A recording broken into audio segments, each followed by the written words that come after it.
Hér að hefjast 9. og næst síðasti málefnaþátturinn fyrir alþingiskosningarnar á laugardaginn. Í kvöld beinum við kastljósinu að málefnum ungs fólks og þar auðvitað margt undir, húsnæðismálin, atvinnumál, menntamál, byggðamál og ýmislegt fleira.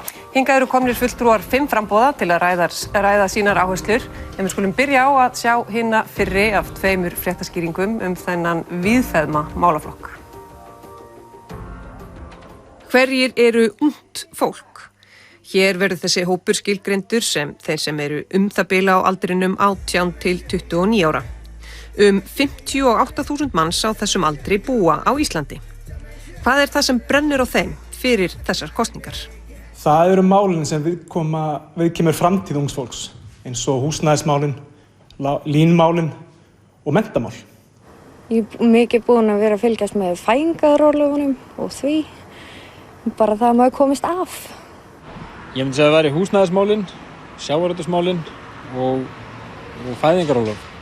Mér finnst geðheilbrigðismál mjög mikilvæg, eins með innflytjendamál og að við megum stórbæta hvernig við tökum á móti því og auka menningarlæsi almennings. Svo finnst mér líka umhverfisvernd rosalega mikilvæg. Ég myndi segja að það væri húsnæðismál og leigumarkaðurinn. Það er fyrst og fremst umhverfismál. Mér finnst að þau að vera fyrst í flokki. Það sem vantar í þessa umræðu er loftslagsmál og bara hvað fólk ætlar sér í þeim efnum. Húsnæðismál, auðveldara að kaupa sína fyrstu eign.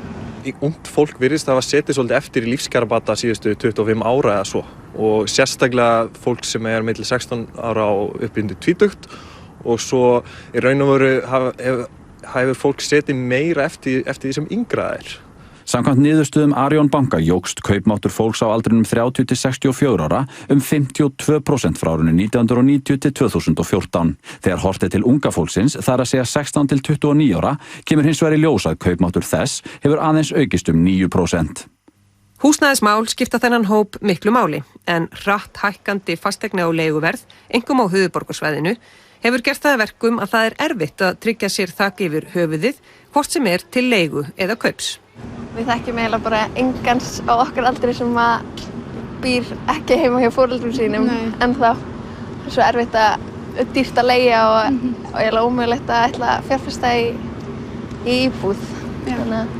Staðan er þó nokkuð önnur leið og komið út fyrir höfuðborgarsvæðið. Þar er húsnæðisverð mun viðráðanlegra en á vinsælustu svæðunum á höfuðborgarsvæðinu. Ungt fólk þaðan hefur því í nokkrum mæli leitað út fyrir borgina. Við vorum bæði nýlega búin með háskólanám, ég og maður minn. Okkur langaði að pröfa nýtt og okkur langaði að fá fjölbreytt tækifæri og fá að taka ábyrgð og fá að komast í fjölbreytt og spennandi störf. Og þá bara lá beinast við að flytja út á land. Já, og svo þetta er náttúrulega bara líka ódýrara að lifa og gott að vera með börn og allt þetta, sko. En það er ekki möguleiki að byggja sér hús eða byggja sér íbúð og það er óbærslega lítið framboð af húsnæði og það er mjög dýrt að kynda af því að við erum ekki með hitaveitu. Það má líka stundum sjá nokkurt mun á þeim málefnum sem skipta ungt fólk mestu máli eftir búsetu. Ég myndi segja að það væri fiskeldismálin, byggðamálin og kvótakerfið sem að skipta mestu máli fyrir mig. Nákvæmlega hvernig ætlum við að auka uppbyggingu á landsbyggðinni. Ætla íbúðuna sem er verið að byggja, ætla þær vera staðsettar á landsbyggðinni eða á höfuðborgarsvæðinu. Því að það þarf virkilega að byggja upp stóðunar út á landsbyggðinni. Þessi aðstöðumunur milli höfuðborgarsvæðis og landsbyggðar fer greinilega illa í ungt fólk sem þar býr, sem og neikvætt viðhorf sem margir verða varir við. Við getum ekki að ætlast til að landsbyggðin haldi áfram að byggjast upp eða ef það er ekki borin sama virðing fyrir fólkinu sem þar býr eins og þeim sem eru á höfuðborgarsvæðinu. Það er lítið svo á kannski pínu að maður sé að tapa í lífinu, svona. Það er doldið mann að gefast upp. Maður ætlar sér ekkert stóru hluti og maður ætlar að búa til landi. Og mér finnst það oft mjög augljóst í því sem hefur verið að gera á Alþingi. Og ef þú vilt verða eitthvað, þá þarft þú að flytja í bæinn. Það finnst mér óbúslega mikið rugl. Ein stærsta áskorun stjórnvalda í framtíðinni er að halda í þessa kynslóð, gefinni færa á að mennta sig erlendis, en einnig skapa þær aðstæður hér að fólk kjósi að flytja aftur heim. Málefni ungs fólks hafa fengið nokkra athygli framboðanna í kosningabaráttunni. Þar undir eru að sjálfsögðu einnig mennta- og atvinnumál sem fjallað verður í næstu fréttaskýringu. Það er fyrst núna sem að athyglin er á ungu fólki. Það er vel að ungt fólk komist núna í umræðuna En rödd ung fólks þarf að ná miklu meira bæði inn í kosningabarátuna og Alþingi.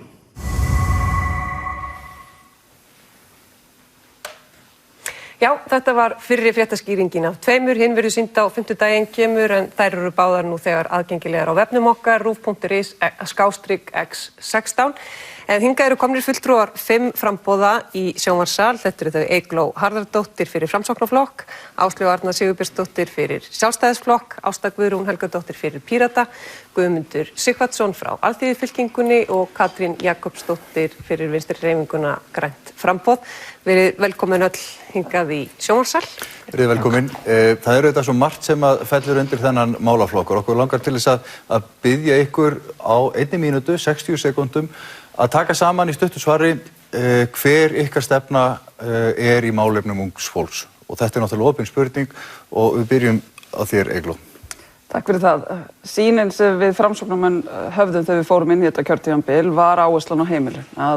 Við sjáum okkar sýnir svo að heimilin sé undirstaðan, heimilin er drifkrafturinn og þannig að við þyrftum að fara í að lækka skuldinar og við þyrftum að fara í að hækka launin og þá myndi allt fara á stað í efnahagslífinu.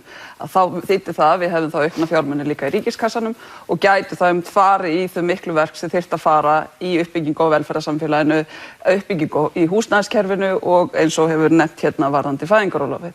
Þannig að sú sýn er algjörlega skýr og það gildir líka varðandi ungt fólk eins og eldra fólk. Við sjáum það áherslu okkar núna að tryggja fjölbreytni þannig að fólk hefur val. Við erum búin að koma hér á nýju húsnæðiskerfi, nýtt almennt íbúðakerfi, að leiguheimili eins og við köllum það. Þannig að það verðist ekki vera neinn ágreiningur, ég er mjög glöð að heyra það, það er kerfi sem við ætlum að byggja og þegar kemur að leigumarkaðnum varðandi námsmenn, varðandi fólk með lága tekjur, fólk með fötlun og fleiri sem þurfa það. Og eina sem við erum að ræða auknir fjármunir og við höfum svo sannarlega tryggt þá og getum haldið áfram að byggja upp. Takk fyrir þetta, Eygló. Áslaug Arna frá Sjálfstæðisflokki. Já, ungt fólk eru auðvitað fjölbreyttur hópur og við getum ekki litið á þann hóp þar sem allir einstaklingar eru eins. Ég held að forsendan sé að byggja hérna samfélag þar sem ungt fólk á betri lífskjör og við einbeitum okkur á því að þau hafi forsöndu til fjölbreytta tækifæra í lífinu. Þá bæði við að gera það sem þau vilja, að hafa aðlaðandi atvinnutækifæri, að geta fengið þak yfir höfuðið og síðast en ekki síst kannski að búa við samkeppnishæfa menntun. Við hljótum að vilja búa ungu fólki þannig lífskjör í landinu að það vilji búa hér og byggja líf sitt hér til frambúðar. Og ég held að verkefni stjórnmálamanna sé fyrst og fremst að vera ekki fyrir sköpunarmætti og tækifærum þessa unga fólks af því að það hefur öll tækifærin í höndum sér en við þurfum auðvitað að greiða leiðina. Og Sjálfstæðisflokkurinn leggur auðvitað mikla áherslu á að hvetja fólk til sparnaðar, að búa hérna þannig menntakerfi að það sé samkeppnishæft og að við útskrifumst til dæmis á sama tíma og aðrir hérna í löndunum í kringum okkur. Takk fyrir þetta. Ásta Guðrún frá Pírötum. Já, það er náttúrulega eins og unga fólki hérna á Íslandi sitja aðeins lengur við barnaborðið í veislunni heldur en í öðrum löndum. Við erum að sjá það að ungt fólk er ekki að flytja heiman, jafnt ungt og í samanburðarlöndunum, svo sem Noreg og Danmörk. Og við erum að sjá fram á það að ungt fólk er mjög erfitt með að komast inn á leigumarkaðinn.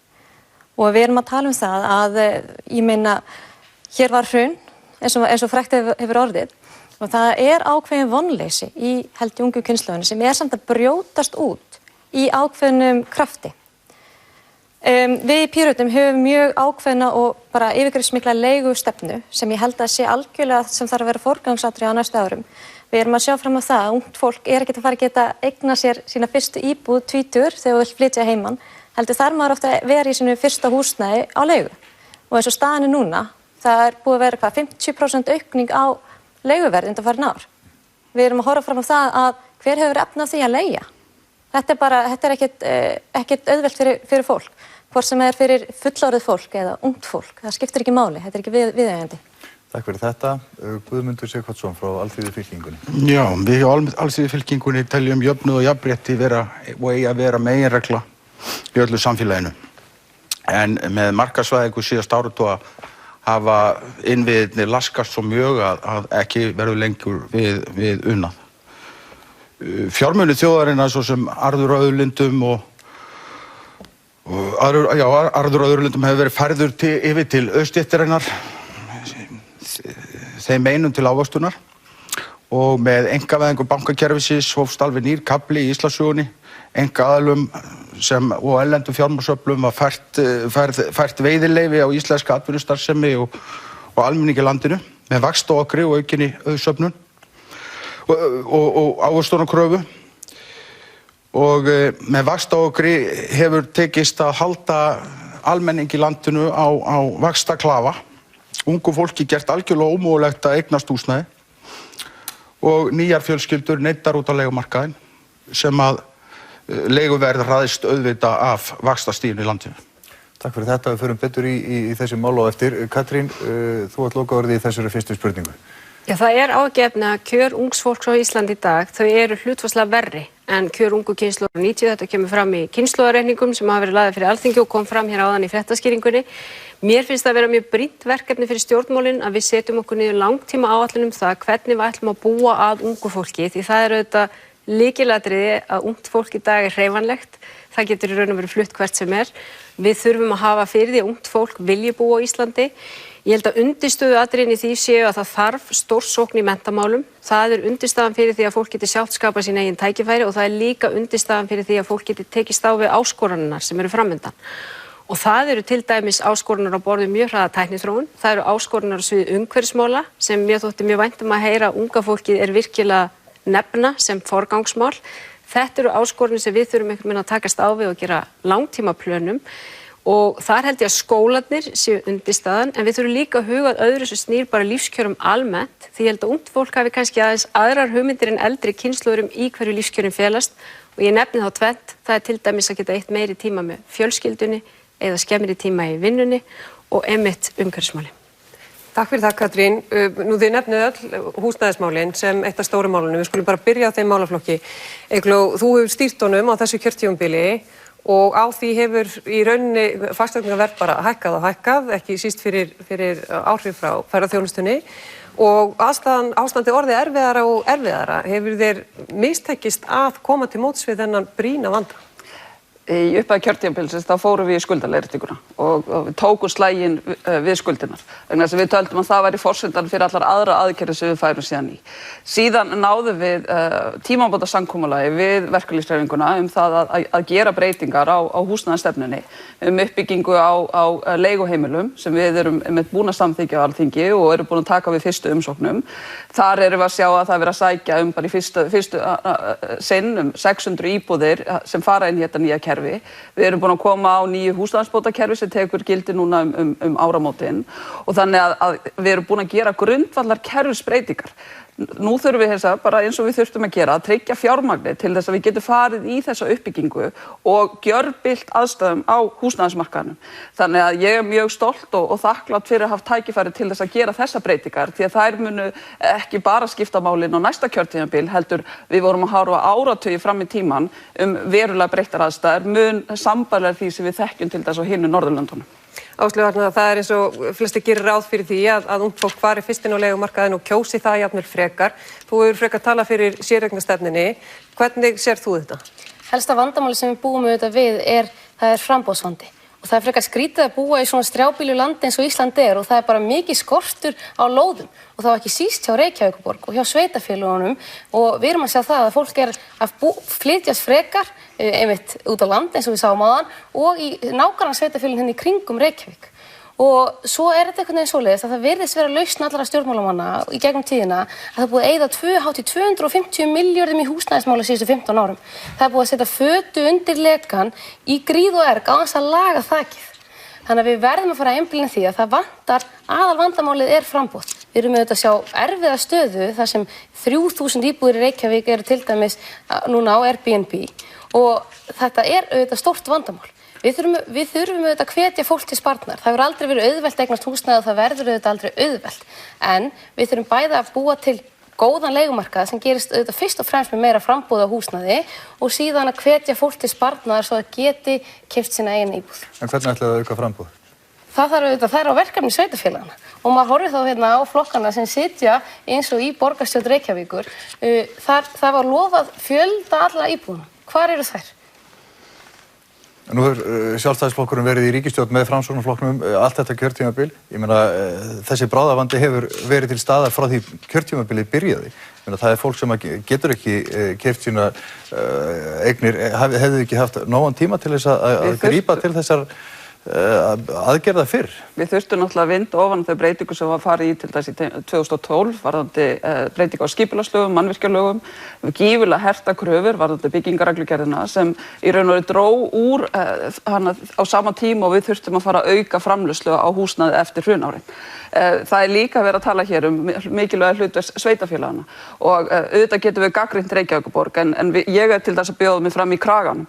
Þar erum við með Sjálfstæðisflokkinn í lykilstöðu í flestum sveitarstjórnum og við þurfum einfaldlega fleiri lóðir. Það þurfa öll sveitarfélög að axla ábyrgð að gera húsnæðisáætlanir og tryggja nægilt framboð á lóðum og líka hraða ferlinu varðandi samþykkt á byggingarleyfum. Og við þurfum auðvitað að halda áfram að einfalda þessar byggingarreglugerðir svo að sé hægt að byggja einfaldar, ódýrar íbúðir af því að ungt fólk þarf bara íbúð að viðráðanlegu verði. Það þarf ekki íbúð með 95 metra alrými eða risastórum svölum. Ásta, hver eru lausnir Pírata í þessum málaflokki? Ég er náttúrulega sammála því sem Áslaug Arna segir hérna það að það þarf að einfalda byggingarreglugerðir. En við náttúrulega erum að horfa fram á ákveðin framboðsvanda og það bara staðreynd. Og við þurfum náttúrulega átta okkur á því að það eru ýmsar byggingar sem eru auðar eins og stendur. Og þetta snýst náttúrulega bara til dæmis deiliskipulag og að breyta því þannig að það sé hægt að byggja eða breyta bara núverandi húsnæði í íbúðarhúsnæði til dæmis. Það náttúrulega gerist ekki við núverandi aðstæður. Að sama skapi þá náttúrulega þurfum við að taka svolítið hörðum höndum á Airbnb. Það náttúrulega gengur ekki að við erum með gistirýma rekstur í miðjum stigagöngum sem ætlaði til heimilishalds en þarna í raun og veru bara hótelrekstur. Og við erum að tala það 3000 íbúðir og þar eru kannski 2000, 1002 sem eru bara í 100% nýtingu sem gistirými. En hefur ekki Airbnb einmitt komið til mótsvita og leyst þann vanda sem fylgir því að hótelin eru full, þau anna ekki eftirspurninni. Það kom 2 milljónir manna á næsta ári sem að þurfa húsnæði. Og það náttúrulega bara spyrjum við, ég meina hænun ekkið. Af hverju við erum búin að vera að stöðva byggingar á hótelum, bara 2004 sem dæmi. Við erum búin að vera að þegar Laugavegur 5-7 eða 3-7 fekk ekki að reisa hótel. Við erum ekki búin að vera að sinna ferðamannaiðnaðinum eins og verið ber. Og auðvitað myndar það framboðsvanda. En við erum að horfa fram á það að Airbnb líka að valda vandræðum annars staðar í stórborgum, svo sem New York, Barcelona, Berlín og þar fram til götunum. Og þetta eru ferðamannaborgir sem eru búin að vera ferðamannaborgir í fleiri 10 ára. Og það er samt sem áður verið að brjóta niður Airbnb út af því að þetta óraunhæf samkeppni við langtíma leigumarkaðinn sem við verðum að eiga. Langtíma leigumarkað þarf að vera hluti af öryggisnetinu okkar. Er það nóg sem hefur verið gert núna að breyta þessu að þú megi bara leiga í 90 daga og annars þurfa að greiða miklu hærri fasteignagjöld eða hver ykkar afstaða til þessa Guðmundur Sighvatsson?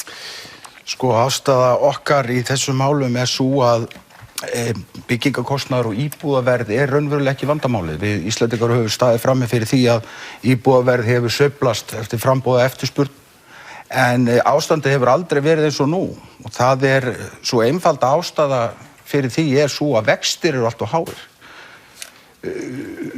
Að fólk þurfa að borga 80.000 krónur af hverjum 100.000 í afborganir í vaxtakostnað náttúrulega alveg út í hött og sá sem að kaupir eða byggir leiguíbúð að hann þarf náttúrulega fyrst að fá upp í fjármagnskostnað og síðan leggja sína komissjón á.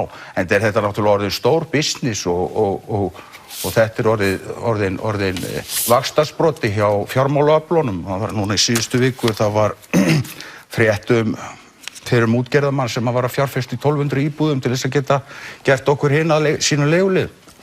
Þarna liggur vandinn og það verður að leysa þjóðina undan þessu vaxtóki auðvaldsins. Katrín, þið í Vinstri grænum hafið talað að það eiga tvöfalda stofnframlag með byggingu leiguíbúða. Þið viljið líka hækka húsnæðisbætur. Dugar það til þess að leysa úr þessu? Já, auðvitað erum við að sumpart að eiga við framboðsvanda eins og hér hefur verið sagt og þess vegna höfum við stutt þau húsnæðisfrumvörp sem Eygló kom með á sínum tíma og var unnin mikil og góð vinna í þinginu og þau miða því að það sé hægt að byggja hér upp leigumarkað á viðráðanlegu verði í samvinnu verkalýðsfélagana og sveitarfélagana og ríkisins.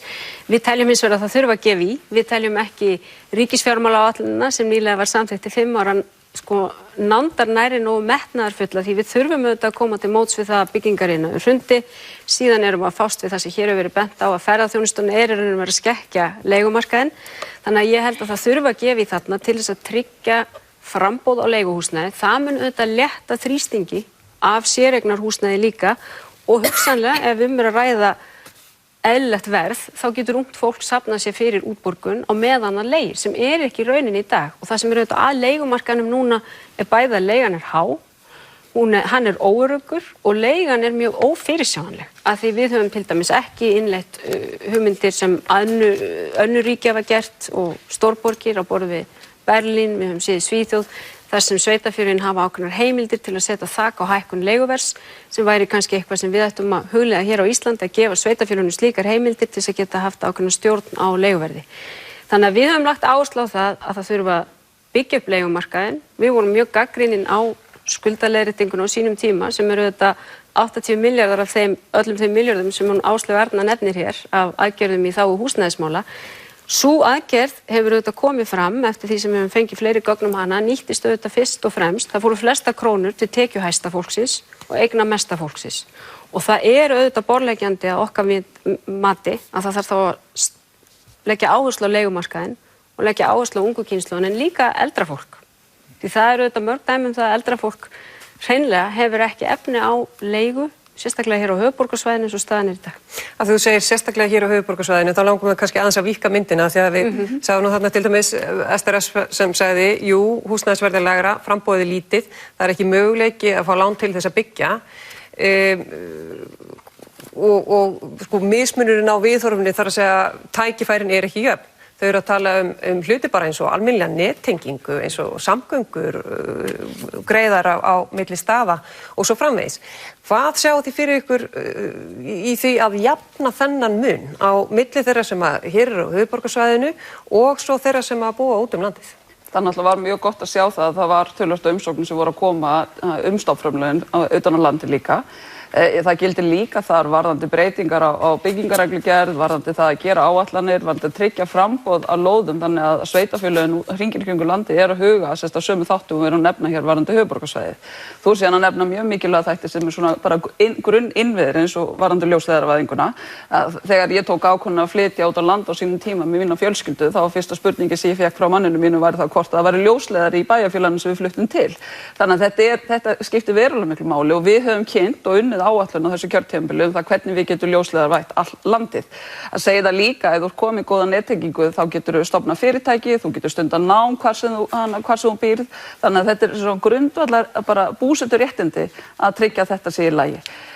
Síðan þannig að við vorum á því miður þó að eins jákvætt það og við náðum að klára þessar viðamiklu breytingar á húsnæðismálunum núna síðastliðið vor að það náðum við ekki að klára breytingar á lánasjóðnum og þar vorum við að horfa til ákvæðum það væri ákvæðin hvatið til þess að fólk gæti sem væri að flytja út á land gæti fengið það ákveðna ívilnun þegar kæmi að styrkjum eða námslánum og ég vona svo sannarlega að við höfum tækifæri til þess því að í mínum huga snýst verja miklum peningum í það til dæmis? Það verður náttúrulega að tryggja það fjármagn sem þarf til þess að við getum ljósleiðarvætt og byggt upp allt landið, að fólk geti búið út allt land og það eru mjög jákvæðir hlutir af því að það er ofta eins og kannski kom fram í umfjöllunni hérna að við tölum einhvern veginn niður aðra landshluta en það eru mjög mikið jákvæðum hlutir sem að gerast hringinn í kringum landið einmitt vegna uppbyggingar ferðaþjónustunnar það var nefnt fiskeldi hér fyrir vestan og á þessu getum við byggt eða nægvinna.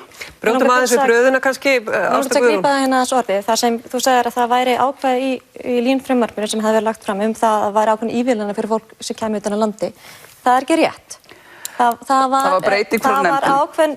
var tillaga sem átti að vera málamöðl það að athuga hvort það væri hægt að koma með svona ívilnanir. Það var krafa frá framsóknarmönnum. Hversu vanhugsað þetta frumvarp var. Að sjálfsögðu hefði átt að líta til þess sem gert í Noregi. Það sem eru ákveðna ívilnanir fyrir það námsmenn sem þurfa að fara langan veg En það bara ekki hérna á Íslandi. Þetta var kjörutækifæri sem gera það. En það sem þetta var, frumvarp sem var að gæta hagsmuna Lánasjóðs íslenskra námsmanna en ekki gæta hag íslenskra námsmanna. Það auðvitað rangt að sjálfsögðu, þá Við förum með menntamálinu eftir og línfrumvarpið, en mér langar hins vegar að heyra þetta svona sogast alltaf hingað aftur á höfuðborgarsvæðið. Hvað þið séu tilbúin að gera til þess að jafna þennan mun ef eitthvað? Við þurfum náttúrulega að styrkja þau innviði sem eru til staðar nú þegar, til dæmis bæði vegina. Til hvers að eiga heima einhvers staðar þar sem veginir eru það óöruggir að treystir ekki til þess að keyra. Til hvers að eiga heima einhvers staðar þegar þú veist ekki einu svona hvort það sé aðstæða til þess að eignast börnin þínar. Við erum að horfa fram á það að sjálfsögðu þá atgervisflótti utan á landi inn á höfuðborgarsvæðið. Og það náttúrulega bara út af því að það hægt og rólega búið að grotna niður þau innviði sem voru byggð upp á 20. öldinni. Nærsamfélagið á til dæmis að Vestfjörðum og annars staðar,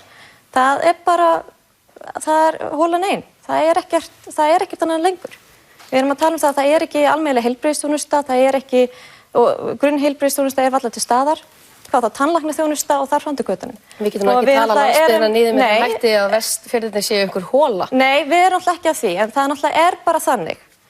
Þegar ferðast þannig og búin að tala við fólkið, að það þarf að byggja upp þessi innviði. Ástu, þetta bara allt í lagi? Nei, þetta ekki allt í lagi, en við erum allavega búin að byggja núna grunninn svo að við getum haldið áfram að byggja á þessum innviðum sem mikilvægir eru. Eins og samgöngurnar og ljósleiðarar eins og Eygló kom hérna inn á áðan. Og það auðvitað mikilvægt að hugsa allt landið í heild þegar við hugsa Ísland og þegar við hugsa þau tækifæri sem bjóða sér fyrir ungt fólk. Það auðvitað mismunandi skilyrði og ýmsir kostir og gallar við það að búa í höfuðborginni og svo kostir og gallar við það að búa út á landi. En núna höfum við tækifærin af því að við erum búin að byggja grunninn síðustu 3 ár til þess að byggja upp þessa innviði og gera miklu betur og þá sérstaklega auðvitað út allt land og við höfum gert gríðarlega skynsamlegt plan varðandi að ljósleiðaravæða allt landið. Og það eins og bara... Það auðvitað fjarri því að það sé búið að ljósleiðara allt landið og í raun og veru það verkefni, mér hafa orðað mikið vonbrigði hvernig það verkefni við farið á þessu kjörtímabili þar sem þessum bolta hefur verið víða hent til sveitarfélagana sem eiga nú í mjög bári stöðu víð land að klára verkefni, þar að segja ljósleiðaravæðinguna. Þannig að ég verð að segja að það ákveðin vonbrigði hvað þetta við gengi hægt. Í þetta auðvitað undirstaðan fyrir það. Ef við ætlum að byggja hér upp atvinnulíf sem byggir á frumkvæði einstaklingana, sem byggir á því að fólk geti nýtt sér nærumhverfið og atvinnulíf sem byggir ekki endilega bara á náttúruauðlindunum sem eru takmarkaðar, heldur á hugviti og þekkingu og þarf ekki að vera staðbundið, þá skiptir mjög miklu máli að þessi mál séu lagi. Þannig að ég held að fjarskiptin og ljósleiðaravæðingin séu algjört lykilatriði fyrir allar byggðir landsins. Ég vil líka nefna svo einfalda hluti svo bara 3 fasa rafmagn sem víða ekki komið á út land. Þannig að við eigum mjög mikið verk fyrir höndum. Ég verð að segja það að ég algjörlega sammála því að umræðan landsbyggðirnar oft og tíðum byggð á ákveðnu þekkingarleysi og ekki bara í stjórnmálunum, heldur bara í almennri umræðu. Það liggur alveg fyrir að það þetta staðan mjög misjöfn, en til dæmis vil ég nefna verkefni sem við unnum á síðasta kjörtímabili sem voru sóknaráætlanir landshluta sem byggðu á því að það var farið út í landshlutana og fólk var kallað sjálft til þess að leggja á borðið hvað væru forgangsverkefnin fyrir þeirra byggðarlag, þeirra landshluta. Og það var eitt sem kom fram í því til dæmis að þar voru menntamálin yfirleitt mjög ofarlega á baugi og síðan innviðir á borðið fjarskipti og samgöngur. Þannig að þarna í raun og veru, það undirlag til að fólk geti sjálft skapa sín eigin tækifæri. Guðmundur, hvað viljið þið í Alþýðufylkingunni gera? Já, við tökum heilshugar undir það að innviðirnir hafa verið að grotna niður síðustu 20-30 árin. Getur nefnt héraðssjúkrahúsin alls staðar landið sem í algjöru lamasessi. Við getum talað vegina eins og hérna hafa verið nefndir og auðvitað stendur þetta landsbyggðinni fyrir þrifum. En mér finnst það nú vera dálítið fagurgali að vera að nefna það hér að lausnin á þessu sé bara lagavegina, bara ljósleiðar út all land og svo fram með götunum, ef það ekki vilji til þess að sækja fjármagnið, þar sem það raunverulega Þannig að þetta nú svona, það þarf kné að fylgja kviði í þessum efnum. Aðeins háskólasamfélagið. Rektorar allra 7 háskólana sendu á dögunum frá sér áskorun til stjórnvalda að snúa við því sem þeir kalla undir fjármögnun háskólastigsins. Þeir segja einfallega að við ástandið eins og það núna þá verði ekki hægt að reka háskólana að óbreyttu. eða með óbreyttum hætti. Áslaug Arna, þið hafið stýrt þessum málaflokki núna undanfarin ár. Af hverju forgangsræðið þið með þessum hætti? Það nú bara þannig að við getum bara eytt hverju krónu ríkisins einu sinni. Og það búið að vera mjög hávar krafum það í samfélaginu síðustu 3 ár að eyða helst öllum krónum ríkisins í heilbrigðiskerfið. Og við erum búin að eyða heilu háskólakerfi í heilbrigðiskerfið á síðustu 3 árum. Auðvitað markmiðið, og það markmiðið strax á næsta kjörtímabili, að frá ríkinu komi per nemanda jafnt á við aðra OECD-lönd. Og það auðvitað markmið. En við verðum auðvitað að setja fram raunhæfar tillögur og það ekki raunhæft að til dæmis eins og talað oft að ná Norðurlöndunum strax í þeim kostnaði sem kemur per nemanda frá ríkinu af því að þar auðvitað bara öðruvísi háskólakerfi og við þurfum að líta á það í heild sinni. Og ég held að... Hvað áttu við með því það öðruvísi háskólakerfi og það þurfa að líta á því í heild sinni? Í löndunum í kringum okkur eru aðgangsstýringar í háskólanum. Við erum með opinn háskóla og þess vegna eru fleiri í háskólanum, hann opnari og þá kemur aðeins minna fjármagn með hverjum nemanda. Og við viljum hafa það þannig. Ég held að það séu flestir sammála það, en við getum ekki gert bæði. Það óraunhæft. Nú þarf auðvitað forgangsræða menntamálin og ríkið auðvitað bara einbeita sér að nokkrum hlutum. Ríkið ekki að vera að gera allt. Og þessi grunnhluti sem ríkið á að vera að sinna einmitt heilbrigðiskerfið, menntakerfið, samgöngurnar, almannatryggingakerfið og við þurfum að einbeita okkur að því að gera þessa hluti vel. Og við erum búin að búa svo hnútana að það hægt að stíga stærri skref í átt að menntakerfinu, en við getum ekki eytt bæði sama peningnum í menntakerfið og í heilbrigðiskerfið á sama tíma. Það ekkert minni krafa það að efla heilbrigðiskerfið núna á næsta kjörtímabili? Að sjálfsögðu ekki. Og hvort ætlið þið þá að gera? Við þurfum auðvitað að gera að einhverju leyti bæði og það auðvitað búið að skapast miklu betri tækifæri til þess núna heldur en þegar við tókum við fyrir 3 árum síðan. Það allt öðruvísi umhverfi.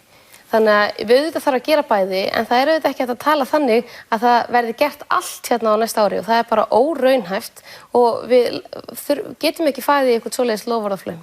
En það alveg greinlegt að rektorarnir taka þetta mjög alvarlega Eygló, og segja þetta við þegar bitnað á skólastarfinu, það sé búið að fækka námsleiðum, fjölgun nemenda á hvern kennara. Finnst ykkur þetta viðunandi að skilja við þetta svona á þessum tímapunkti? Ég held að við séum með mjög gott skólakerfi. Og það ekki endilega alltaf sama sem verki á milli þess að setja meiri peninga og við séum endilega að ná meira árangri. Þannig að mér finnst mjög mikilvægt að við séum þá að setja ekki bara það að vera með einhverja meðalprósentu eða einhverja annar ríkja, heldur hver árangur sem við ætlum að ná fyrir hverja krónu sem við setjum inn í kerfið. Við tókum ákvörðunni upp á þessu kjörtímabili að leggja áherslu á það að setja aukna fjármuni inn í samkeppnissjóðina, inn í vísindarannsóknirnar, verulega fjármuni og það hefur skipt miklu máli. Ég hef allan ekki heyrt mikið að menn hafa verið að segja að það sé ekki nægir fjármuni þar.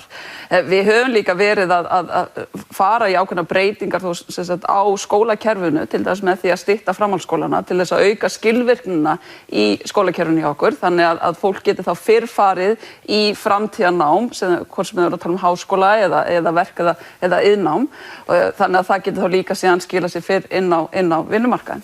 Katrín, það var bætt við eins og það nefna 1,5 milljarði að raunvirði, milljarði inn í rannsóknarsjóðina. Hversu miklu meiru viljið þið verja í þennan málaflokk og í hvað á það þá að fara? Við verðum náttúrulega að hafa staðreyndirnar á hreinu og það var auki verulega við rannsóknarsjóð og samkeppnissjóði í tíð síðustu ríkisstjórnar og núverandi ríkisstjórn ákvað að skera það niður og bæta svo aftur í sem auðvitað lýsandi fyrir það stjórnarfar sem stundum hefur einkennt íslensk stjórnmál, þar sem hefur farið í kollsteypur fyrst og fremst af pólitískum ástæðum og þetta auðvitað skapa gríðarlegan óstöðuleika í þessu umhverfi. Ég ætla nú að vona, sama hver úrslit kosninganna verða, við höldum áfram að efla samkeppnissjóðina. Ég hef hins vegar miklar áhyggjur af þeirri stöðu sem háskólarnir í því við erum hér með nýsamþykkta ríkisfjármálaáætlun af þessari sömu ríkisstjórn sem gerir ekki ráð fyrir neinni raunverulegri aukningu til háskólana næstu 5 árin. Þannig að það hægt að segja að það auka fjárframlög til háskólana. Eina aukningin sem ætluð til háskólana í þessari áætlun bygging hús íslenskra fræða sem gott mál. Síðan rætt það að það að hækka framlög fyrir hvern nemenda með því að fækka nemendum. Og ég verð að segja að mér finnst þetta ekki lýsa miklum sóknarhug í skólamálum. Ég held að þessi ríkisfjármálaáætlun hljóti nú að verða endurskoðuð á loknum kosningum því þetta ekki rétt sýn fyrir Ísland. Við þurfum auðvitað að horfa til þess að hér var farið í heilmikið átak snemma á þessari öld til að fjölga háskólanemum og það var gott markmið og göfugt markmið, það ástæðan fyrir því að við erum ekki með miðstýrt háskólakerfi í sama leyti og háskólar á Norðurlöndum en við erum eigi að síður svo langt frá þeirri fjármögnun sem það tíðkast, við erum fyrir neðan meðaltal OECD 2011 var samþykkt að setja á laggirnar aldarafmælissjóð Háskóla Íslands og stefna að þessu markmiði. Það var samþykkt af öllum flokkum. Það hefur ekki verið staðið við það. Vísinda- og tækniráð, þar sem ráðherrar ríkisstjórnarinnar sitja, samþykkti sömu stefnu að þetta ná þessu markmiði OECD og svo markmiði Norðurlandana. Það hefur ekki verið staðið við það. Spurningi var þessi, hversu miklu meiru viljið þið verið þennan málaflokk og í hvað á það að fara? Já, það er alveg rétt sem hér hefur verið sagt að það er ekki hægt að eyða sömu krónunum tvisvar og við höfum lagt fram raunhæfar hugmyndir það hvernig er hægt að afla tekna því tekjustofnar ríkisins hafa þetta líka verið veiktir að þessu kjörtímabili. Við teljum að það þurfi að lágmarki 2 milljarða inn í háskólakerfið á næsta ári ef við ætlum að standa bara undir þeim rekstri sem þar er þegar og við held að við þurfum að horfa til aukningar áfram á kjörtímabilinu ef við ætlum að fara í sókn, ef við ætlum að byggja hér líka upp nýsköpun og þekkingarina sem þrífst auðvitað best í háskólaumhverfi. Áslaug, ég verðum kannski aðeins að gefa þér færi á að svara vegna þess að þú sagðir við viljum hafa háskólana opna. Katrín segir, já, hvernig ætlaði að gera það ef það á að fækka nemendum til þess að auka fjárframlög per nemanda? Það er auðvitað ekki verið að fækka nemendum og við erum að tala hérna staðreyndir og þá er kannski mikilvægt að halda þið til haga að í tíð Katrínar Jakobsdóttur að það var framlög til háskólans minnkuð gríðarlega þegar við berum okkur saman við önnur lönd sem lentu líka í álíka kreppum af því að þá fáum við fleiri nemendur inn í skólakerfi þegar við lendum í svona krísum eins og við gerðum og önnur lönd. Þá að verða að gefa í háskólakerfinu. Það var þvert á móti hér, við forgangsröðum í allt annað í síðustu ríkisstjórn. Það var dregið úr fjárlögum í háskólan gríðarlega á sama tíma og nemendaukningin var rosalega mikil. Já, við skulum rifja það upp að Sjálfstæðisflokkurinn skilaði þetta hér af sér nánast gjaldþrota ríkissjóði, þannig að það var auðvitað ekki sérstaklega skemmtilegt og það er bara þannig sem það var og það er auðvitað ekki sérstaklega skemmtilegt að vera ráðherra nokkurs málaflokks á þeim tíma og það sem háskólasamfélagi gerði á þeim tíma sem er mjög merkilegt er að það opnaði sínar dyr fyrir fólki til dæmis sem hafi mist vinnuna, framhaldsskólanir opnuðu sínar dyr, það náðist gríðarlega gott samstarf milli verkalýðshreyfingarinnar, aðila vinnumarkaðarins og framhaldsskólana til að hleypa fleirum að nám og það er auðvitað við stefnum við ætlum samt að reyna að horfa frekar fram á veginn. Ásta, mér langar kannski aðeins að heyra þér að því að það var minnst hérna á frumvarpi breytingar á lánasjóði íslenskra námsmanna sem þið Píratar voruð ósátt við þótt að væru þar ýmsar breytingar og ég held að flestir séu sammála að það þurfa að breyta lánasjóðunum. Hvernig þarf að breyta honum til þess að hann uppfylli sitt hlutverk? Náttúrulega aðalvandamáli með þetta línfrumvarp var í raun og veru hækkun vaxta. Þannig var verið að hækka vexti úr öllu valdi upp í 3% og í raun og veru auka greiðslubyrði þar af leiðandi námsmanna sem myndi taka full lán. Og þarna var í raun og veru verið að veikja þá sem voru í félagslegri veikustu stöðunni þá þegar. Hvernig við gætum búið til betra námslánakerfi væri til dæmis að huga byggðasjónarmiðum. Við gætum til dæmis huga fjölskyldustærð það að veita fjölskyldufólki styrk fyrir framfærslu barna sinna eins og er gert í Danmörku, eins og er gert í Noregi, eins og er gert í Svíþjóð. En það var ekki gert í þessu frumvarpi. Það er eitthvað sem ég myndi vilja sjá að við varum að styrkja fjölskyldufólk sem er í námi, styrkja það til náms.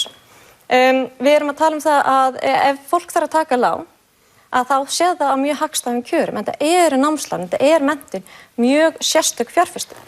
Og bara þetta frumvarp sem var til umræðu, þetta var örlítill styrkur, 65.000 kall sem átti að greiðast jafnt út fyrir alla. Og þetta dugði nú ekki fyrir mörgum bleium held ég á stóru barnaheimili. En á móti kemur það átti að hækka vextina upp í 3%. Viljið ykkur tekka bregðast östu til þessu? Já, takk. Þetta er auðvitað mjög margt af þessu sem kemur fram hér er rangt. Fyrir 85% stúdenta kemur námslánafrumvarpið mun betur fram. Það léttir á greiðslubyrði, þú ert að fá styrk og hvað gerir styrkurinn? Það er auðvitað minni skuldsetning í staðinn. Þú færð 3 milljón króna styrk og þetta er auðvitað að norrænu fyrirkomulagi sem búið að vera að biðja í mörg ár af kröfu stúdenta, af kröfu allra stærstu stúdentarhreyfinganna sem vildu fá málið í gegn. Þetta er gríðarlega mikilvægt skref, þetta línfrumvarp af því að stór meirihluti, yfir 85% nemenda kemur miklu betur út úr þessu frumvarpi en í gamla kerfinu og við hljótum að vilja taka hérna skref sem gerum námsmönnum auðveldara fyrir að mennta sig með því að fá fyrir framgreiðan styrk hverju ári. Þetta það var verið að setja 2,5 milljarða inn í námslánakerfið aukalega en er í dag og við hljótum að geta hort aðeins hérna á jákvæðu hliðarnar og ekki bara hérna þessar neikvæðu og röngu sem Ásta hefur tilgreint varðandi frumvarpið. Takk fyrir það. Ég tek eftir því að ekki tekar minnist á iðnnám og tækninám vegna þess að það alveg augljóst á að atvinnulífið er að kalla á það vantar fólki ákveðna greinar á meðan það fólk gengur atvinnulist sem með annars konar menntun. Guðmundur, mig langar aðeins að fá þig hér inn í umræðuna menntamál. Hversu mikið á að stýra fólki inn í nám eftir þörfum atvinnulífsins? Sko, það náttúrulega alveg fráleitt að vera að stýra fólki og ég veit eiginlega ekki hvernig að Sjálfstæðisflokkurinn ætlar að handvelja nemendur inn í háskólan og hverjir fá að fara og nema þar og hverjir ekki. En hitt svo aftur hann að mála, það hefur ekkert verið rætt hérna verknám eða hérna skapandi greinar. Og það svo komið að það orðið mikið hallari á mönnum með verkþekkingu í til dæmis húsbyggingum og öðrum greinum. Og ég trúi því ekki það sé vilji þjóðarinnar að við verðum uppskrópað með fagmenntað starfsfólk og þurfum að flytja það allt saman inn frá útlöndum. En hvers vegna hefur mistekist að gera iðnnám að spennandi kosti? Er þetta bara ímyndarvandi? Fyrst og fremst vegna fjárskorts. Skólarnir hafa ekki fengið það fé sem þeir hafa þurft til þess að uppfæra vélar og tæki og gera þetta virkilega spennandi. Iðnskólarnir eru með eldgamla græjur, þeir eru langt á eftir atvinnulífinu með að uppfæra tækjabúnað. Þetta iðnnám og verknám, það miklu dýrara heldur en háskólanám per nemanda, en það ekki síður verðmæti í því og ég vil meina að rammin utanum það sé ekki við. Rammin mikið dýrari, já, en það var gerð tilraun með það í skóla og fá fyrirtækin inn í, en það virðist ekki hafa verið nógu mikil hagnaður af því, þannig að þið legðu nógu mikil metnað í það. Það er í raun og veru ekkert atvinnuleysi á Íslandi, það er verið að flytja inn erlend vinnu upp til þess að vinna störf sem þú ert að tala hérna Það er hins vegar annað hver maður eftir hrun sem fór í háskólan og bætti við sig gráðum eða skráði sig í háskólana. Fólk fær hins vegar ekki endilega menntun við hæfi eða við það sem að fólk menntaði sig til. Hvernig viljið þið bregðast við því? Við sjáum það í tölunum hjá Atvinnuleysistryggingasjóði að held ég atvinnuleysi með háskólamennta er mjög lægra en meðal til þess fólks með grunnskólamenntun. Ég held að hvort það var umfjöllun hjá ykkur það sem við vorum að fara í gegnum stöðu fólks sem væri með háskólamenntun og bara stöðu háskólana að þá var bent á þessu sem vorum að tala framlögin að þau mættu hækka en hins vegar hvernig þegar fólk útskrifast úr háskólanum þá væri það í mun betri stöðu en í flestum öðrum löndum varðandi atvinnutækifærin og það sem ég þótti líka gott að heyra það að háskólamenntað fólk var mjög hamingjusamt hér á Íslandi. Þannig að það hins vegar fyrir lítið land þá verðum við kannski líka að því að vera að spyrja hvort að við eigum að reyna með einhverjum hætti að benda á hvaða störf það sem samfélagið þarf á að halda. Það hlýtur að vera takmark fyrir því hvað við getum menntað marga viðskiptafræðinga. Það hlýtur að vera takmark fyrir því hvað við þurfum mikið á lögfræðingum að halda. En það mjög mikið af störfum sem bæði á háskólastiginu og síðan sem verk og iðnnám sem verið að kalla eftir. Ég nefndi líka því það var að segja að enginn hefði nefnt hérna verk og iðnnám en ég talaði það varðandi breytingar á námslánakerfinu á LÍN, þá einmitt sérstaklega verið að taka risaskref til þess að efla verk og iðnnám með því að breyta stuðningnum í styrk. Þannig að það væri þá kemur það betur út einmitt fyrir þá sem eru þá að fara í þessar námsgreinar að geta síðan klára námið án þess að vera með nein námslán, fara síðan í starfsnám og við þurfum að efla starfsnámssjóðinn sem eitt af því sem hérna var gert þrátt fyrir erfiðar aðstæður og síðasta kjörtímabili, setja ennþá meiri fjármuni þar og efla þetta nám. Þegar spurt af hverju fólk ekki að fara í þetta nám, ég held að það sé að hluta til viðhorf hjá okkur. Að við höfum mjög oft mótandi áhrif á val barnanna okkar þegar þau standa frammi fyrir að velja hvað þau að læra og þá skiptir bara mjög miklu máli að við höfum þá jafnréttissjónarmiðin í huga að við hvetjum bæði stelpu og stráka til þess að fara í sem fjölbreyttasta greinar og að við kynnum hvað þetta ofsalega fjölbreytt og skemmtilegt nám sem við erum að bjóða upp á í verk og iðnnámi hér á Íslandi. En þá ekki hluti af vandanum það sem að Guðmundur að benda á rammin utan það hreinlega ekki nógu góður. Það bara námið ekki, það hefur ekki verið haldið nógu vel utan iðnnámið. Við þurfum auðvitað að fara að stíga hérna skref fram í 21. öldina með breytingar á menntakerfinu okkar og hugsa aðeins lengra fram í tíman. Ég tek auðvitað undir með Eygló að styrkurinn fyrir iðn og verknema í LÍN-frumvarpinu hefði verið gríðarlegur fengur og mikilvægur til að efla þá grein og að hvetja fleiri og ákveðin hvatning til að fara þá leið í menntakerfinu. Við þurfum auðvitað menntakerfi sem ennþá einstaklingsmiðaðara, sem fjölbreyttara og með fleirum sjálfstætt starfandi skólum. og við þurfum auðvitað að hugsa það að krakkar sem eru að byrja í grunnskóla í dag, þegar þau munu útskrifast úr framhaldsmenntun í framtíðinni, þá munu vera 40% af þeim störfum sem þeim standa til boða eru ekki til í dag. Þannig að við þurfum auðvitað að hafa fjölbreytni að leiðarljósi í allu menntakerfinu. En við horfum bara 25 ára aftur í tíman, við fjöllum það í einslæginu hérna áðan að kaupmáttur fólks á aldrinum 16 til 29 ára hefur aukist 9% á síðustu 25 árum. Kaupmáttur fólks frá 30 til 64 hefur aukist 52% á sama tíma. 9% hjá unga fólkinu, 52% hjá eldra fólki. Við þurfum að skoða það að frá 1990, árið sem ég fæddist, eru allt aðra forsendur hjá ungu fólki og þetta í rauninni ekki svona einfalt að bera þetta saman af því að þá var fólk ekki jafn mikið ungt fólk að sækja sér jafn mikla framhaldsmenntun í dag og í dag býr unga fólkið enn lengur heima hjá foreldrum sínum. Þannig að það er mjög erfitt að bera þessar tvær stoðir saman hvernig kaupmáttur unga fólksins var á þessum tíma og hann í dag. Katrín, þessar tölur, Þetta eru tölunar sem ég vitnaði hérna áðan og þær eru þetta mjög umhugsunarverðar og þetta er ekki bara þróun á Íslandi. Þetta er það sem þjóðir í Evrópu og Vestanhafs eru auðvitað að þær eru í raun og veru uppi á sömu reynslu og þess vegna held ég að það sé svo mikilvægt að horfa til lengri tíma. En ég verða aðeins að koma inn í iðnnámsumræðuna að því við höfum kannski ekki rætt sérstaklega framhaldsskólana sem eiga líka við mjög þröngan, þeim er sniðin mjög þröngur stakkur. Við höfum auðvitað verið að heyra fréttir af framhaldsskólum sem eru hreinlega í þeirri stöðu að geta ekki greitt bara reikninga fyrir hita og rafmagni. Þetta eru verknámsskólar líka, þannig að þar eru auðvitað allt undir bæði verknám og bóknám og þarna þarf auðvitað líka að blása til sóknar. Hvað varðar hins vegar aðsóknina í iðnnám, þá hefur mikið verið unnið í því að vekja athygli á iðnnámi og hverskins tæknigreinum og undanförnum árum og það hefur ekki síst verið gert í samvinnu atvinnulífsins og svo skólayfirvalda. En það er alveg rétt sem Eygló bendir á. Það eru líka ákveðin viðhorf í samfélaginu sem virðast leiða til þess að þrátt fyrir að stór hluti að til dæmis nemendum sem eru að koma úr 10. bekk íhuga að velja sér iðn eða verknám, þá er aðeins lítill hluti sem gerir það, velur slíkt nám. Hafið þið reynt að skapa einhverja hvata fyrir, þegar þið voru í ríkisstjórn, einhverja hvata fyrir ungt fólk til þess að fara í þetta nám? Hafið þið gert, Í sjálfu sér er þetta nám sem býður upp á mjög góð atvinnutækifæri og ætti í raun og veru til dæmis að vera ákveðin bara hvati í því. Það sem við höfum gert og ég gerði á mínum tíma var gert á undan mér og var gert á eftir mér, það hefur verið markvisst unnið að því einmitt að vekja áhuga ungs fólks á þessu námi og stýra í þetta námi. Það virðist vera það viðhorf sé enn allt og ráðandi, kannski ekki síst hjá foreldrum, að það sé öruggar að taka bóknám fyrst jafnvel og fara svo í eitthvað slíkt iðn eða verknám.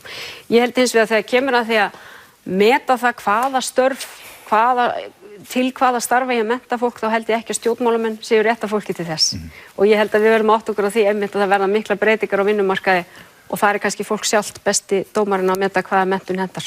En það verður þá að sú menntun verður náttúrulega að vera í boði. En hún verður að vera í boði, hins vegar. Við ætlum að taka eina hraðaspurningu núna. Nú sýnist með 10 mínútur eftir að þættinum og þessi hraðaspurning á svo sem kannski er indi í flesta umræðu þætti en við, eða ekki, við erum allavega með hana hér og ætlum að biðja ykkur að svara bara örstutt. Þetta er áfengi í verslanir. Þetta er ekki bara að pilla á ungt fólk sem er alltaf á djamminu. Þetta er á við alla.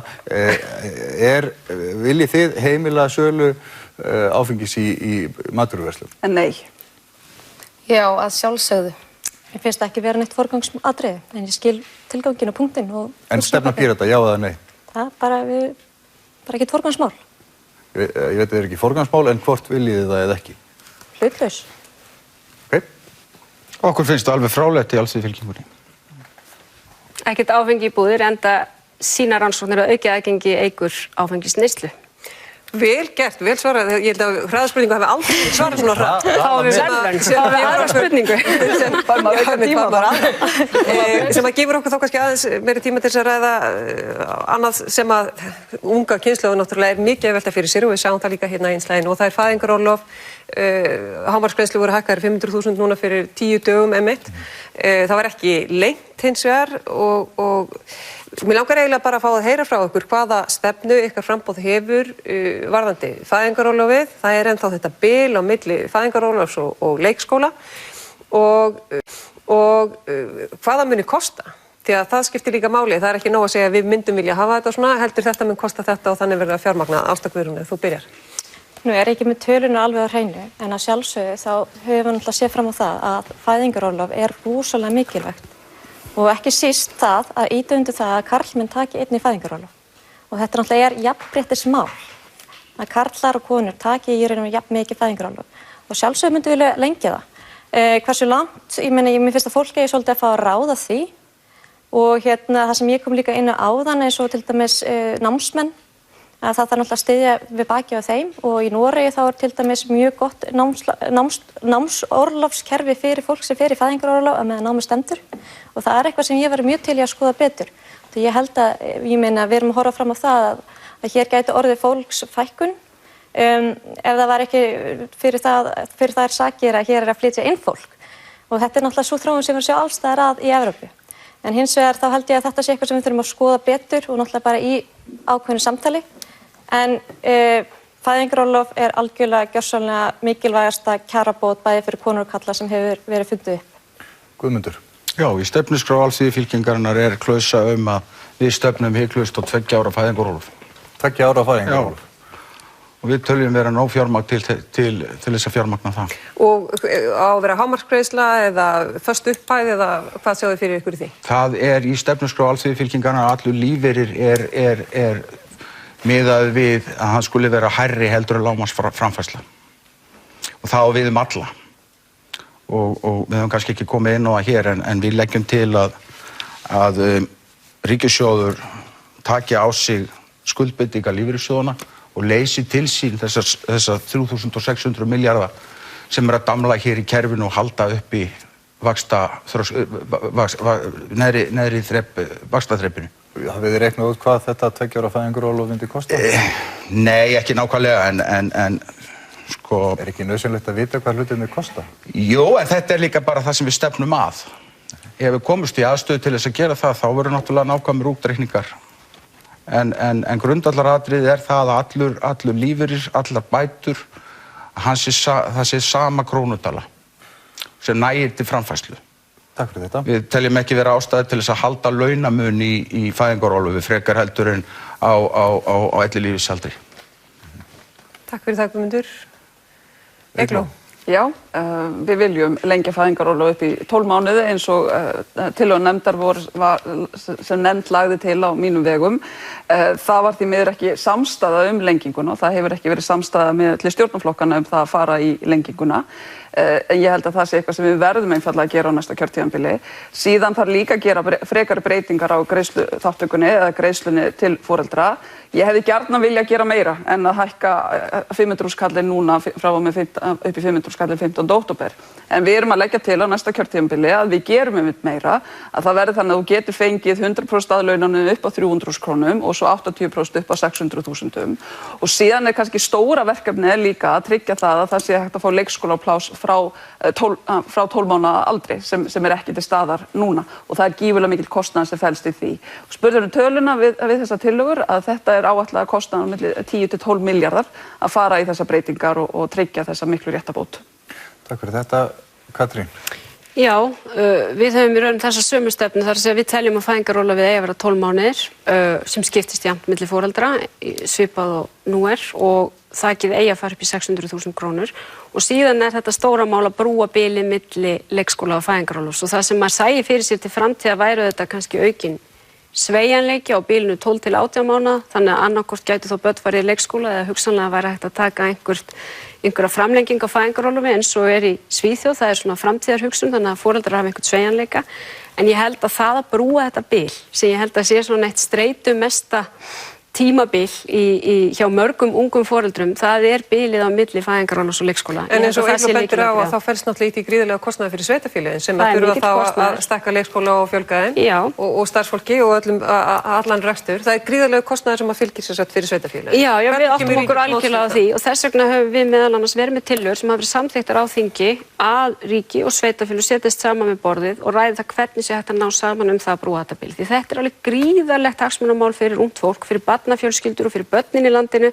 að tryggja þessa brú. Þannig að ég vona svo sannarlega að það komi eitthvað gott út úr þeirri vinnu, en auðvitað verður þetta ekki gert nema í samráði og samtali við sveitarfélögin. Áslaug Arna. Já, þarna var auðvitað mjög mikilvægt að forgangsraða fyrst og byrja á því að hækka fæðingarorlofið. Af því að þá skapast auðvitað ákveðin sveigjanleiki fyrir þá sem vilja þá vera lengur að dreifa greiðslunum enn frekar. Viltu fara hærra en 500.000? Ég var alveg til í að sjá það hærra og ég held að það sé mjög mikilvægt að þetta hafi verið fyrsta skrefið í fæðingarorlofinu svo að foreldrar geti og hafi ákveðna hvatningu til að fara og taka allt fæðingarorlofið bæði báðir foreldrar það að segja og síðan að stefna því að lengja það. Það eru núna 4 mínútur eftir, mér langar rétt áður við ljúkum þessu að fá frá ykkur viðhorf gagnvart gjaldfrjálsri sálfræðiþjónustu. Formaður félags framhaldsskólanema talaði það í innslæðinu hérna þannig að hún teldi að þetta væri málefni sem að hennar félagsmenn settu mjög á oddinn fyrir þessar kosningar. Myndu þið styðja það að þessu verði komið á? Ég hef nú verið með frumvarp inn í þinginu að þetta verði hreinlega lögbundið hlutverk framhaldsskóla að bjóða upp á slíka gjaldfrjálsa þjónustu. Það myndi kosta það 200 milljónir og ástæðan fyrir því ég lagði það fram að rannsókn sem hófst meðan ég var í ráðuneytinu og fyrstu niðurstöður sýndu og það hefur svo verið staðfest að algengasta orsök fyrir brottfalli úr framhaldsskólum eru sálfélagslegar orsakir. Og ég held að með þessu væri við satt að segja í raun og veru að koma í veg fyrir miklu meira kostnað fram í tíman fyrir utan hvað við værum að bæta lífshamingju fólks og lífsgæði. Þannig að já. Takk fyrir þetta. Við erum að stytta svörin núna því að tíminn lítill. Ég held allir séu sammála það að peningarnir sem myndu fara í sálfræðiþjónustu í framhaldsskólum myndu skila sér margfalt tilbaka. Ásta? Algjörlega, en eins og sagt hefur komið fram þá bara þetta eða hverju krónu einu sinni, þannig að það verður gott ef allir myndi halda krónunum sínum hérna í Íslandi í stað þess að fara með þetta til Panama.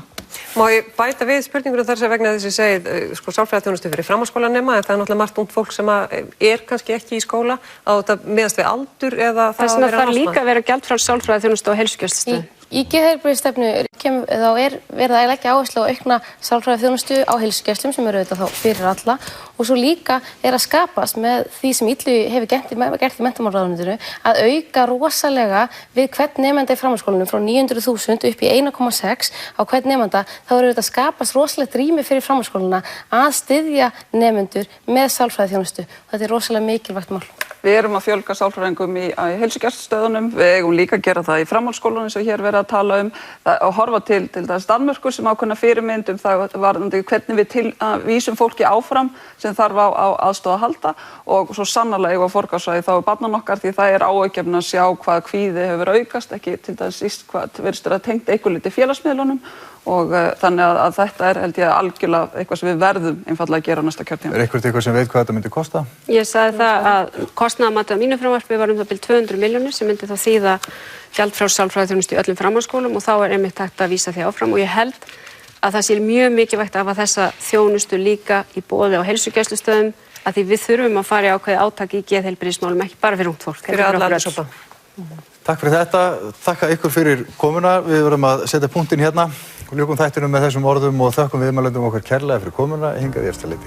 Og á fimmtudaginn mæta fulltrúar annarra 5 framboða og ræða þessi sömu málefni ungs fólks. Og á föstudag, kvöldi fyrir kjördag, verða svo leiðtoga umræður í beinni útsendingu hér í sjónvarpssal. Það styttist í kosningar og við minnum á að alla kosningatengda umfjöllun RÚV má finna á vefnum okkar ruv.is/x16. Þökkum samfylgdina í kvöld. Verið sæl. Verið sæl. Gott kvöld, hér er að hefjast síðasti málefnaþátturinn fyrir alþingiskosningarnar á laugardaginn kemur en hann er jafnframt sá 10. í röðinni. Já, og í kvöld beinum við kastljósum að málefnum ungs fólks og það er margt undir, húsnæðismál, atvinnumál, menntamál, byggðamál, fæðingarorlof og eflaust margt fleira. Og hingað eru komnir fulltrúar 5 framboða til að ræða sínar áherslur en við skulum byrja á að sjá hérna síðar að 2 fréttaskýringum þennan stóra málaflokk. Og ég myndi segja menning ungs fólks, það er eins og þetta er framtíðin, við erum framtíðin á þessu landi og við þurfum að mennta okkur til að geta stjórnað og vita hvað við erum að gera, einnig að bæta landið. Ein af stærstu ákvörðunum sem ungt fólk tekur snýr einmitt að menntuninni. Hér áður fyrir var þetta sumpart einfaldara því yfirleitt menntaði fólk sig til að gegna ákveðnum störfum, en það hefur breyst. Við þurfum einhvern veginn að þjálfa nemendur í því að takast á við áskoranir sem að felast í eða eru kannski hjúpaðar dálítið mikilvæg óvissu. Það er alls konar tækifæri sem að liggja framundan sem við getum ekki einu sinni ímyndað okkur hver eru. Og við þekkjum til dæmis mörg dæmi um það hvernig sumar atvinnugreinir hafa bara hreinlega úrelst og við vitum að það munu koma fram í dagsljósi margar atvinnugreinar bara á næstu árum og áratugum sem að við getum enga megin séð fyrir. Mikil áhersla hefur verið á bóknámi gegnum tíðina en nauðsynlegt að breyta viðhorfið til iðnmenntunar að mati margra sem rætt hefur verið við. Okkur hefur mistekist að laða nægilega marga unga einstaklinga í iðnnám sem eru auðvitað mjög ákjósanleg störf. Iðnstörf eru ákjósanleg, þau eru að hluta til að breytast yfir í það að verða tæknilegri. Í öllum tilvikum eru þetta störf sem eru vel borgandi. En einhverju hluta vegna erum við að glíma við svona ákveðin ímyndavanda. Foreldrar og nemendur sjá það ekki sem framtíð að fara í iðnnám og því þurfum við að breyta. Háskólanemum hefur fjölgað mikið. Aldamótin voru þeir 10.000 en hafa verið og yfir 20.000 síðustu ár. Rektorar háskólanna sendu nýverið frá sér yfirlýsingu þar sem þeir lýsa þungum áhyggjum af ástandinu því þessari fjölgun hafi ekki verið mætt að fullu með auknum fjárveitingum. Í skýrslu menntamálaráðuneytisins kemur fram að hvergi hafi fjárframlög á hvern nemenda lækkað jafn mikið frá 2008 og hér á landi. Það skýrist að stórum hluta af fjölgun nemenda. Það þarf nú að byrja á því að reyna að ná OECD meðaltalinu sem umtalsvert og það þarf að gerast mjög hratt. Í kjölfarið þyrftum við að ná þessu Norðurlanda meðaltali og við getum alveg gert ráð fyrir því að við séum að reka okkar háskóla í Íslandi í dag fyrir rétt það bil helmingin af því sem að gengur að gerast á Norðurlöndunum sem þýðir að við erum í raun og veru að standa okkur alveg ótrúlega vel. Samkvæmt ríkisreikningi námu bein framlög ríkisins til háskólana 7 samtals 20,7 milljörðum króna í fyrra. Sértekjur skólana námu tæpum 9,5 milljarði, þar af eru tæpir 3 milljarðar í formi skráningar eða skólagjalda. Ef við horfum til þess hvernig okkur hefur tekist að standa vörð gæði til dæmis, ef við erum bara að hugsa samanburð við skóla erlendis til dæmis, að þá getum við það ekkert lengur á sömu fjármunum. Það eru takmörk fyrir því hvað það er hægt að skafa mikið innan úr kerfum til þess að standast þær aðstæður sem okkur er gert að gera núna. Konur eru 63% háskólanema á Íslandi og að meðaltali eru háskólanemar eldri hér en á Norðurlöndum. Árið 2010 vorum 2/3 hlutar háskólanema í félagsvísindum, hugvísindum eða menntun. 18% voru í raunvísindum, tölvunarfræði, verkfræði og öðrum skyldum greinum. Það er áhugavert að hlutur raunvísinda, þar með talið tölvunarfræði, hefur haldist óbreyttur frá 1980 þrátt fyrir gríðarlegar framfarir í upplýsingatækni. Við þurfum fleira fólk sem að getur komið inn í tæknifyrirtæki og hvers konar iðnað, þetta getur tengst sjávarútvegi meira segja líka og fjölbreyttri atvinnu sem er á Íslandi. Að við þurfum að gera betur í að mennta fólk þarna og kannski, ef ég mér leyfist að segja það, draga kannski úr vægi annarra greina en við teljum hjá samtökum iðnaðarins að þetta þurfa að gera með því að sýna ungmennunum fram á tækifærin sem búa í tækninni og þar af leiðandi háskólamenntun á sviði tækni og raungreina. Stúdentar hafa lengi kvartað yfir bágum kjörum. Til stóð að gera breytingar á lánasjóði íslenskra námsmanna en frumvarpið var ekki afgreitt fyrir þinglok. Fjármögnun náms getur verið erfið. Það er mörgum mjög erfitt að stunda nám fjárhagslega séð og margir eins og ég sjálfur einu sinni datt út úr námi út af því að ég þurfti að vinna svo mikið með námi til þess að láta fram. En hvað tekur við að loknu námi? Atvinnuleysi á Íslandi er með því minnsta sem gerist, aðeins 1,9% samkvæmt síðustu mælingum.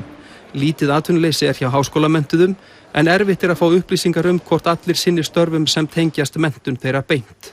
Og við erum að sjá fram á það að hlutir eins og forritun, skapandi hugsun, rökhugsun, lausnamiðuð nálgun. Þetta eru hlutir sem við erum að sjá kannski hluta til komna inn í menntakerfið en við þurfum að gera miklu meira. Við megum heldur ekki gleyma því að við erum til dæmis að mennta fólk inn í þá atvinnugrein sem að vex langhraðast í öllum vesturheimi sem eru þessar skapandi atvinnugreinar og í þeim til dæmis bara núna á Íslandi samkvæmt nýjustu hagtölum felast 20.000 störf. Og 20.000 störf er bara töluvert meira heldur en felst í þessum gömlu hefðbundnu atvinnugreinum sem við horfum alltaf til þegar við erum að huga að atvinnu uppbyggingu og fleiri störfum.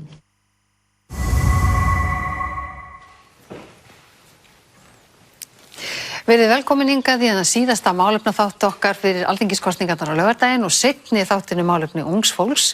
Við ætlum að byrja á því að kynna ykkur hér frá vinstri til hægri. Páll Valur Björnsson frá Bjartri framtíð. Gylfi Ólafsson frá Viðreisn, Inga Sæland frá Flokki fólksins, Logi Már Einarsson frá Samfylkingu Og Benedikt Sigurðarsson frá Dögun, verði velkominn. Takk fyrir. Velkomin öll sömul, við ætlum að byrja á því að fá, eitthvað til að segja okkur hver svona stefna ykkar flokks í þessum, reyndar víðfeðma málaflokki sem hægt að segja, við köllum málefni ungs fólks.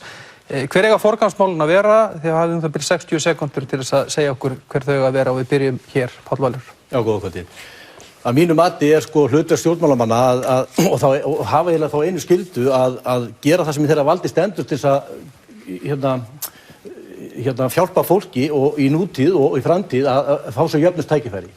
Því miður það staðreynd hér á Íslandi að í málefnum barna og ungs fólks mjög margra, ekki síst barna, þau hafa ekki sömu tækifæri aðrir og lenda undir í samfélaginu strax bara í leik og grunnskóla. Og þetta náttúrulega mjög alvarlegt mál sem við verðum að taka mjög fast á. Við verðum að veita börnum, ungmennum og ungu fólki aðgang á góðri geðheilbrigðisþjónustu og menntun.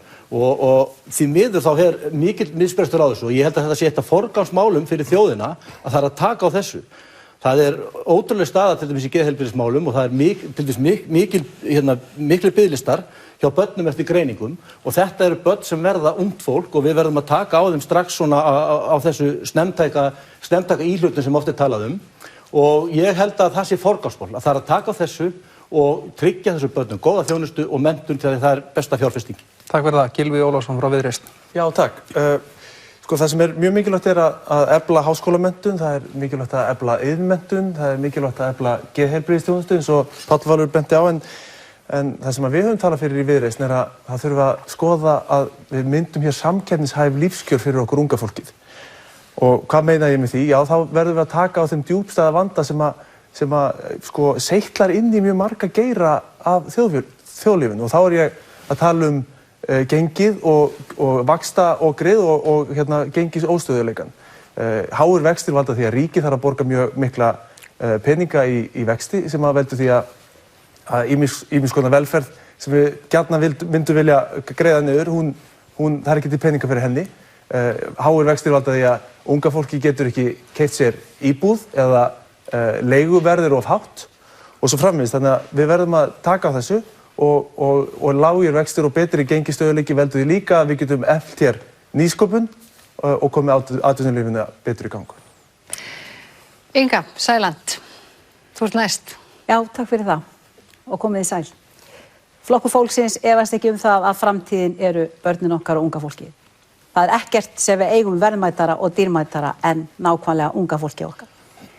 Og eins og fram hefur komið, mér langar að segja það svona, ég þó þetta sé nú lítið innslag að ég fór í Háskólann í Reykjavík daginn og hittum þar formenn allra nemendafélaga framhaldsskólana og samnefnari var hvað ætlið þið að gera til að hjálpa okkur í sambandi við sálfræði og geðhjálp. Það er mikið þunglindi og það mikil uppgjöf oft á tíðum og það mjög mikið að börnin okkar gefast upp á náminu og leita annað.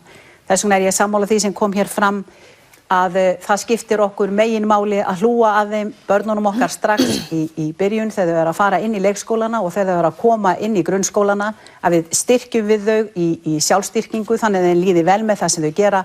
Við tökum utan þau og gefum þeim kost á því hvar sem þau búa, efnislega eða sveitalega séð, að koma í skóla og mennta sig og fylgja eftir sinni framtíð.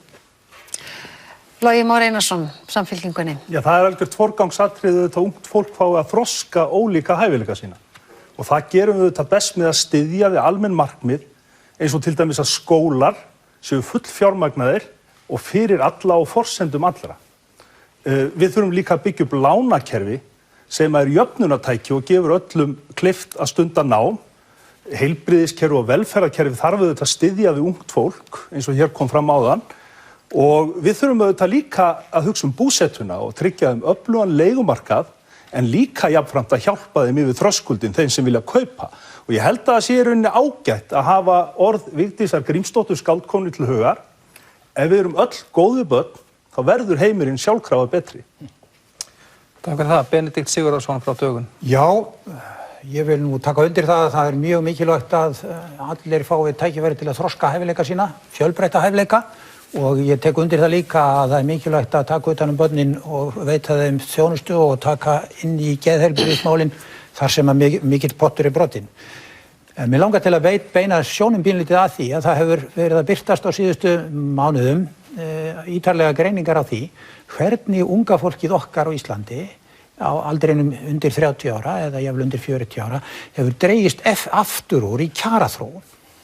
Og ég sem ekki alveg á barsaldri, dálítið grár, vil nú eiginlega bara segja við félaga mína hér og almenning í landinu, við sem erum á þessari kynslóð, 60-70 ára, sem nutum kannski fyrst tækifæran á Íslandi, við höfum tekið meira til okkar heldur en góðu hófi gegnir, minnst að kosti suð. Og nú komið að því að við skilum tilbaka til unga fólksins þeim tækifærum sem við sjálf nýttum okkur. Og þarna mikið verk að vinna. Þakka ykkur kærlega fyrir þetta. Nú ætlum við að vinda okkur yfir í þennan víðfeðma málaflokk. Við sögðum hérna í byrjun og við ætlum að byrja því að fjalla menntun. En eins og framkom í innslaginu hérna á undan, þá virðist okkur það virðist hafa mistekist að efla áhuga ungs fólks á iðnnámi. Bóknámið virðist hafa haft vinninginn. Við ætlum að spyrja ykkur, takið þið undir það að þetta sé viðvarandi vandinn og þá hvernig á að leysa hann? Og við ætlum að byrja á þér, Benedikt Sigurðarsson frá Dögun. Já, takk fyrir það. Ég held að það sé alveg augljóst að mælingarnar segja okkur það að bóknámið hefur haft vinninginn og það þetta því miður dálítið hluti af fjármálastýringu í kerfinu okkar. Það að segja að það auðveldara að fjármagna bóknámsskóla fyrir stærri hópa. List- og tækninámið og verknámið krefst minni hópa. Það þarf meiri aðstöðu í mörgum greinum og dýrar að byggja upp. Þarna höfum við vanrækt okkur og við höfum við höfum heldur ekki staðið okkur í því að sinna einstaklingsmuninum í undirbúningi náms, það að segja frá grunnskóla í gegnum framhaldsskólan, þannig að við fáum fleiri sem eru færir og tilbúnir og áhugasamir að leggjast á. Þannig að þú tekur undir að þetta sé viðvarandi vandi. Þetta hefur verið það. Hluta til þetta fjármögnunarvandi. Við höfum ekki lagt fjármagn í þetta og við þurfum líka að fjárfesta í viðhorfum. Þetta líka mótivasjón. Við þurfum að skapa umgjörð þetta nám sem áhugaverð fyrir krakkana og við þurfum að fjölga þeim sem ná árangri í þessum greinum og þar segi ég bara sem langtíma skólastjóri, það mjög margt hægt að gera en það umfram allt mestum vert að hjálpa fleiri kennurum og skólum til að verða góðir kennarar, góðir skólar. Þannig getum við fjárfest með unga fólkinu fyrir framtíðina okkar allra. Því að okkar framtíð sem orðin grá verður ekki merkilega ef hér verður ekkert ungt fólk. Inga Sæland frá Flokki fólksins. Já. Hvað segir þú þetta? Herðu, ég segi það að ég tel að á þessum tímum sem að þessi þróun hefur átt sér stað að unga fólki okkar sæki meira í bóknám sé í rauninni í beinu framhaldi af því hvernig við göngum til dæmis í gegnum hrunið. Hvernig í rauninni iðngreinarnar fóru að dragast aftur úr og hvernig ósjálfrátt að stýringin var þá leið inn í bóknámið. Síðan það líka þetta að það á ábyrgð stjórnvalda þá að vera þá með ákveðna fræðslu ef þeir vilja að reyna að beita og leiðbeina ungu fólki og vísa því á aðrar í annan nám að þá það náttúrulega stjórnvalda að vera með meiri fræðslu í þá átt. En fyrst og síðast þá tel ég nú að það sé og eigi alltaf að vera val hvers og eins hvaðan velur sér þó að sé náttúrulega æskilegri eins og núna þegar aftur að koma mikill uppgangur og jafnvel að vera skortur á iðnmenntuðum starfsmönnum. Vilt þú efla iðnnám? Já, ég segi það, ég vil bara þau hafi frelsi til þess en auðvitað var það æskilegt, auðvitað viljum við svara eftirspurn, auðvitað viljum við ekki offramleiða eins og til dæmis núna var ég í laganámi og það ótrúlega mikið af ungu fólki sem að útskrifast sem lögfræðingar og annað slíkt og ég veit það ekki, við sennilega förum flest okkur að vinna bara í fiski eða eitthvað eða. Gylfi? Já, ég næstur? Já, þú næstur, hvað segir þú? Já, ég sammála þessum með að iðnnámið sé, hafi 800 högg að sækja og ég hef nú verið að ferðast mikið kjördæmi mitt í norðvestur kjördæmi og þar þetta sama sagan sem sögð mjög víða í iðnfyrirtækjunum að það vanti hálfpartinn heila kynslóð af iðnaðarmönnum, af ýmsum tegundum og það nú sennilega dálítið margar ástæður fyrir þessu. Ég held að Benedikt hafi nú sagt mjög margt rétt í því, til dæmis að þetta dýrara nám, þetta líka dýrara fyrir nemendurna sjálfa og svo hefur verið bölva bauk að komast í lærlingsstöður og fyrirtækin hafa verið rög við að taka menn inn í, eða taka nema inn í lærlingsstöð, en þá þurfum við að greiða með og þetta er dýrt á mörgum vígstöðum. Þannig að vandinn er margþættur. Já, og sérstaklega var þetta áhugavert sem að þið töluðum með tölvunámið, vegna þess að það er framtíðin og ég hef sjálfur fundið fyrir því að það er mjög mikilvægt að kunna að hantera tölvur á mjög svona grúndigan hátt og það er mjög mikilvægt að sem flestir hafi það. Hvaða leiðir eru í boði? Ég meina, það er þá að með einhverju trúverðum hætti að auka fjárframlög inn í þetta kerfi, en það þarf líka að bæta hugarfærð og bæði mennta yfirvöld og iðnaðurinn hafa verið að baksa við það, en það hefur ekki gengið sem skildi. Ég held að það verið haldið áfram á þeirri braut. Logi. Já, þetta er mjög mikilvæg spurning og við erum búin að tala í kosningabaráttunni býsna mikið auðlindir, en allt og lítið þessa auðlind sem er ótæmandi og það er hugvitið. Og við þurfum fyrst og fremst að leggja áherslu á skapandi hugsun í öllu skólastarfi. Og þar eru þetta iðngreinar og listgreinar ýmiss konar svona lykilatriði. Ég held hins vegar að við þurfum að hugsa þetta miklu fyrr heldur en að byrja bara í framhaldsskóla og háskóla. Við eigum auðvitað að teygja okkur niður og auka áhugann og einblína ekki bara á þetta bóknám og þessar 4 eða 3 kjarnagreinar, vegna þess að ég held að þar sé líka lykillinn að því að veita unglingum þá ánægju í skólastarfi sem að mun hvetja þau áfram. Þannig absolutt, já, við eigum auðvitað að hvetja til fjölbreyttara skólastarfs.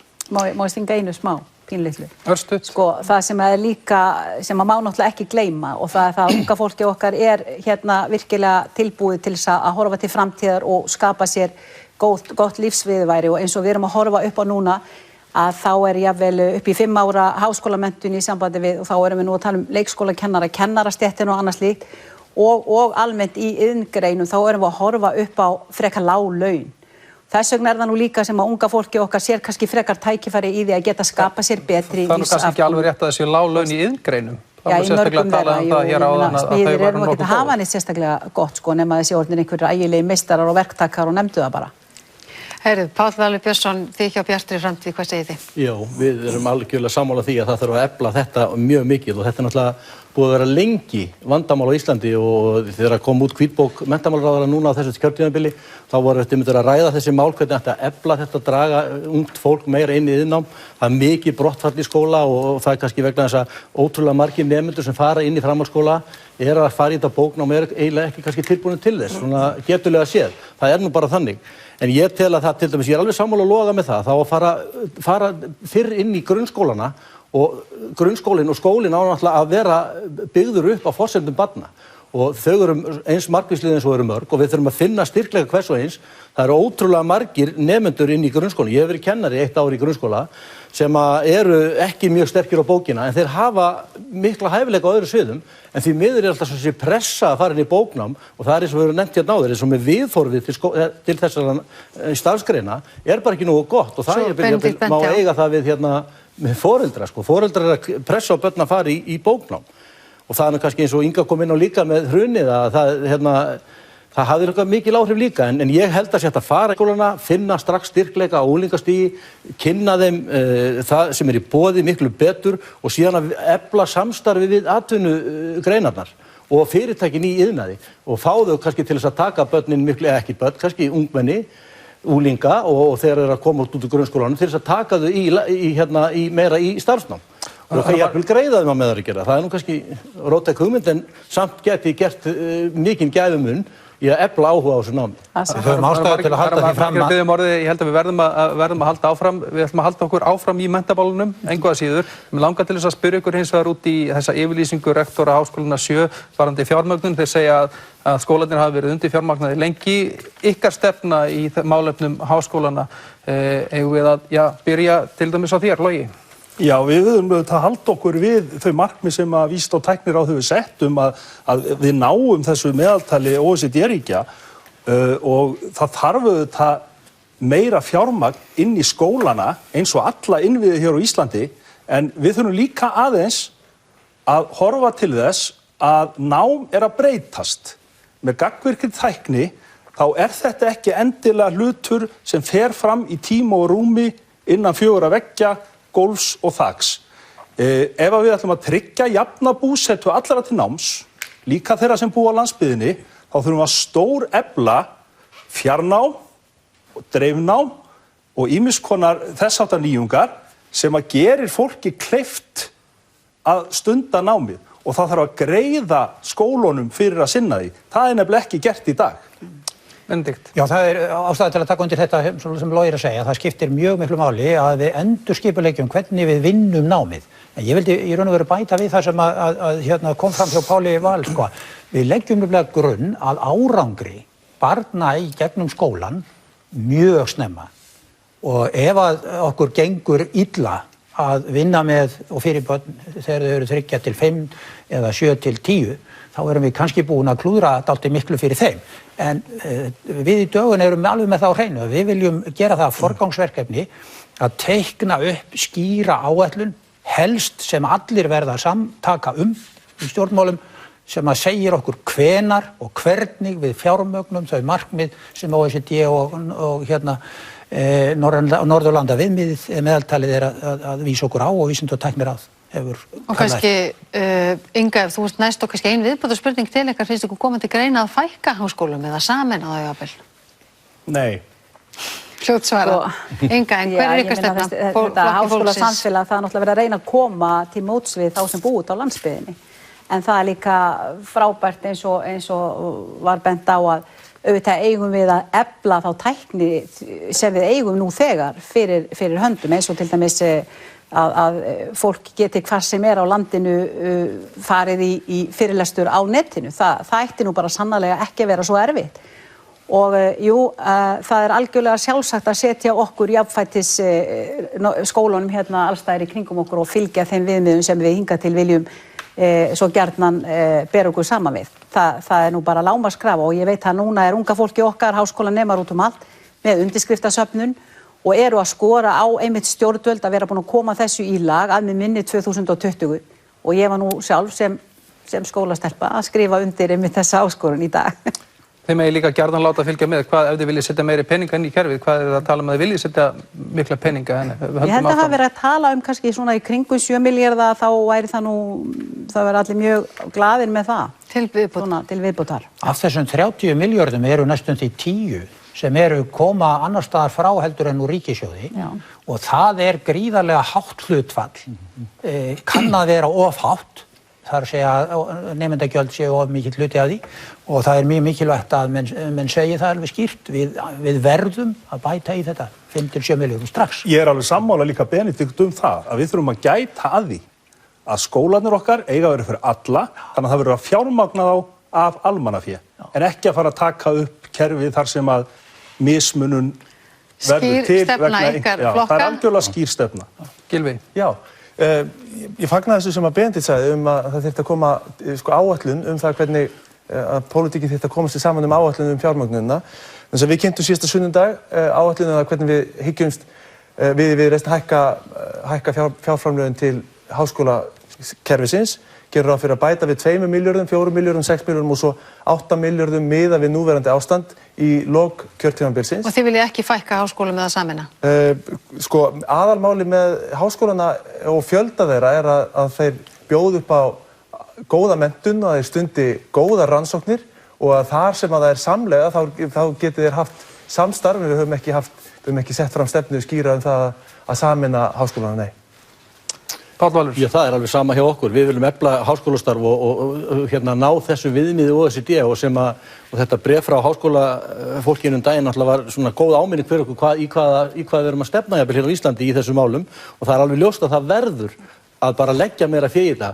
En eins og ég segi, það þarf að leggja meira fé í þetta. Hvað er að fá það fé? Það er svo önnur spurning. En ég er alveg sammála að loga með það að hér þarf að kannski auka möguleikana til dæmis í fjarnámi sem er gríðarlega gott tæki til þess að ná til hérna dreifðari byggða. Ég meina sóknaráætlun landshluta sem síðasta ríkisstjórn, ekki þessi, sett á laggirnar sem var ofboðslega metnaðarfull byggðaráætlun fyrir landshlutan alla. Þar meðal annars átt að leggja inn mikla peninga í það að efla námi. Þannig að fólk gæti á þessum dreifðari byggðum tekið eins og hefur komið hérna fram, verið bara heima í stofu eða á stað þar sem það gæti verið að horfa á þetta í gegnum tölvu. Tekið stærri hluta af námi sínu frá heimabyggð. Já, nákvæmlega, og það náttúrulega kannski eitthvað sem við þurfum að skoða í þessu dreifða og stóra landi okkar, en ég veit ekki hvort það var að fækka háskólum, ég meina við erum mjög öfluga háskóla og þeir eru að standa sig vel, en auðvitað þarf bara að auka í þetta fjármagn og þar stendur hnífurinn í kúnni eins og svo mörgu öðru hérna á Íslandi og við þurfum að gera heildaráætlun um það hvernig við getum fjármagnað þetta og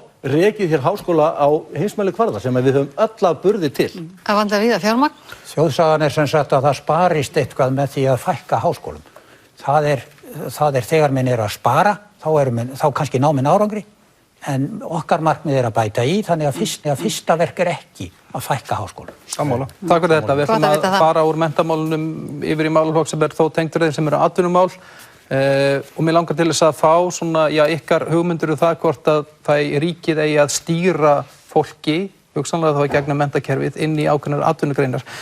Og Gylfi, þið hjá Viðreisn, þið hafið talað einhvers konar samtvinnun atvinnulífs og menntakerfis. Hvað eigið þið við? Eruð að tala það að hreinlega stýra fólki inn í tilteknar atvinnugreinar? Nei, við erum nú frjálslyndur flokkur og viljum að nemendur fá að ákveða sjálfur í hvaða nám þeir fara. Með samtvinnun eigum við til dæmis þetta sem ég nefndi áðan að iðnmenntun eigi sér stað úti í atvinnulífinu og það sé ýmislegt gott hægt að fá út úr því samspili og mörg dæmis og til dæmis þegar að 3X Stál tók við nemendum úr málmiðingreinunum í menntaskólanum á Ísafirði og úr því fékkst mjög gott samstarf og mikil samvinna. En hvað varðar að stýra námi þá nú bara, þá held ég að allavega ríkið sé ekkert mikið betri í því heldur en nemendunni sjálfur.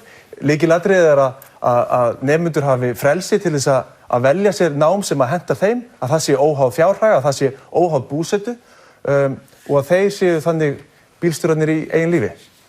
Inga? Já, þetta er bara virkilega fallega sagt, þetta var mjög vel sagt, þetta var alveg stórkostlegt. Og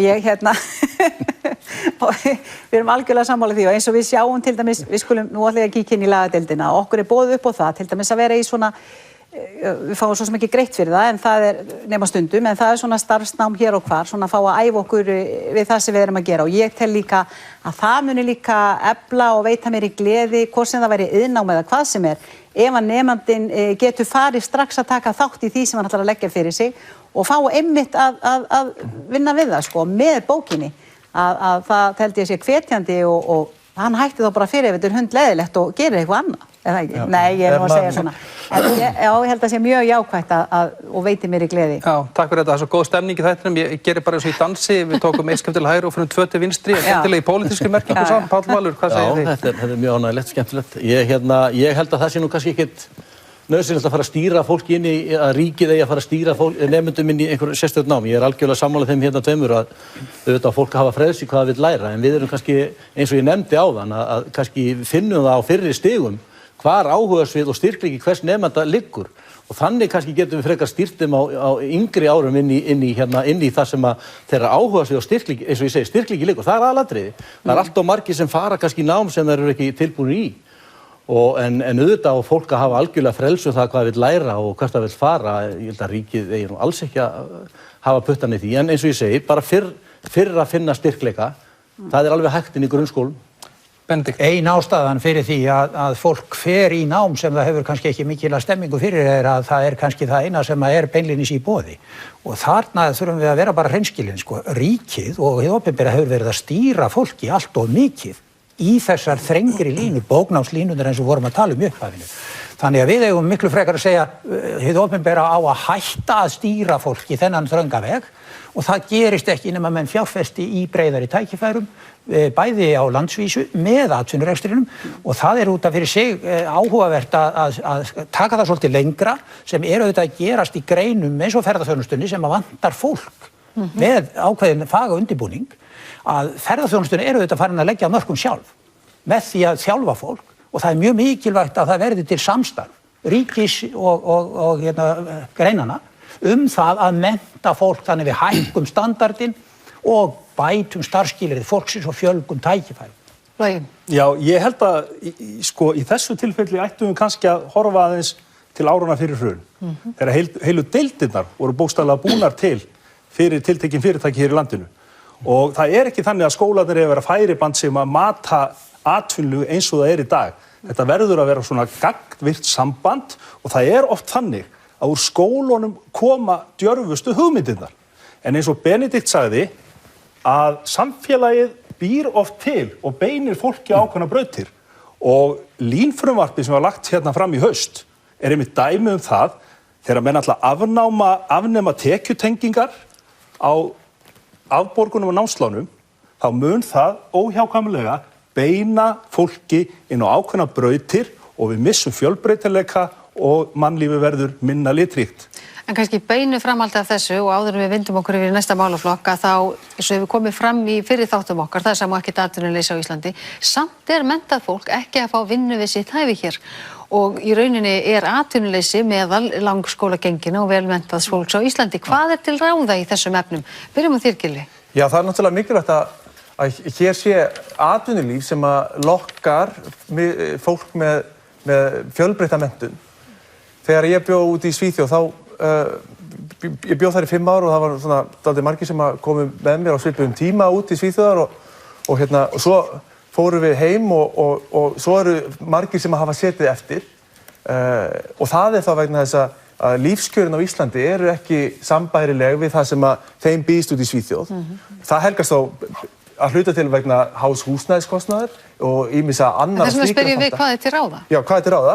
Já, við klifum á lausninu okkar myntráð sem að festir gengið og lækkar vextina og veitir stöðuleika til þess að nýsköpunarfyrirtæki geti hér lifað af meira heldur en eina hagsveiflu til þess að kom ekki gengisstyrking sem að riður þeim öllum út af sviðinu til þess að alþjóðleg fyrirtæki vilji vera hér og til þess að stór fyrirtæki geti vaxið og meðal annars með því þá getum við búið til fjölbreyttar atvinnulíf og sterkar atvinnulíf til þess að laða fólki að og til þess að fólk með fjölbreytta menntun fái vinnu.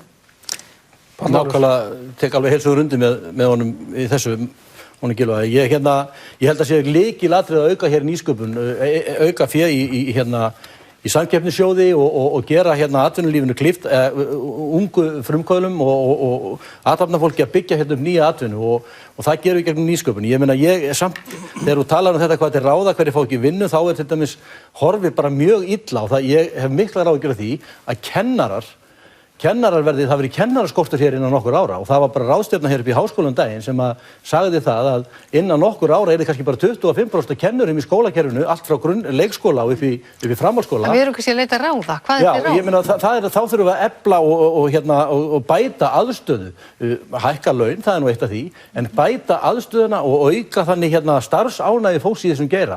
Það þarf náttúrulega að breyta til þess að kennara. Það þarf að ímynd vera, það þarf að vera betri og við þurfum að átta okkur á því að kennarastéttin einn mikilvægasta stétt landsins, það bara þannig og það alveg ótrúlega hætt á því og hættulegt ef við erum að fara að missa fagmenntaði kennar út úr skólastarfi, það bara, þá stefnir í krísu og það innan við 50% lærðra kennar í landinu í dag sem að kenna.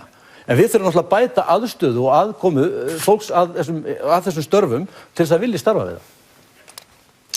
Inga, hvað hafið þið? Hvað ráð hafið þið? Já, það kom einmitt fram í gærkvöldi þegar við vorum að spjalla á Rás 2. Þá kom einmitt fram, það kom spurning frá kennara sem var einmitt að tala það að væri svo mikill skortur á kennurum og hvað væri til ráða. En þið eru aðalega að tala um offramboð og fólki sem fær ekki vinnu. Menntafólk við sitt hæfi. Sem fær ekki vinnu við sitt hæfi. Og það nú kannski það bara liggur í augum uppi, það fær náttúrulega ekki vinnu af því það ekki til störf fyrir það sem við þeirra hæfi. Það ekki flóknara það og hvernig búum við þau til. Ég kann ekki það meðal ég ekki svona tæknavænn þessu strákarnir í kringum mig. Ég kann ekki búa til fullta lögfræðistörfum fyrir mig og mína líka en eitt svona. Það verður bara komið ljósa hvað segir það.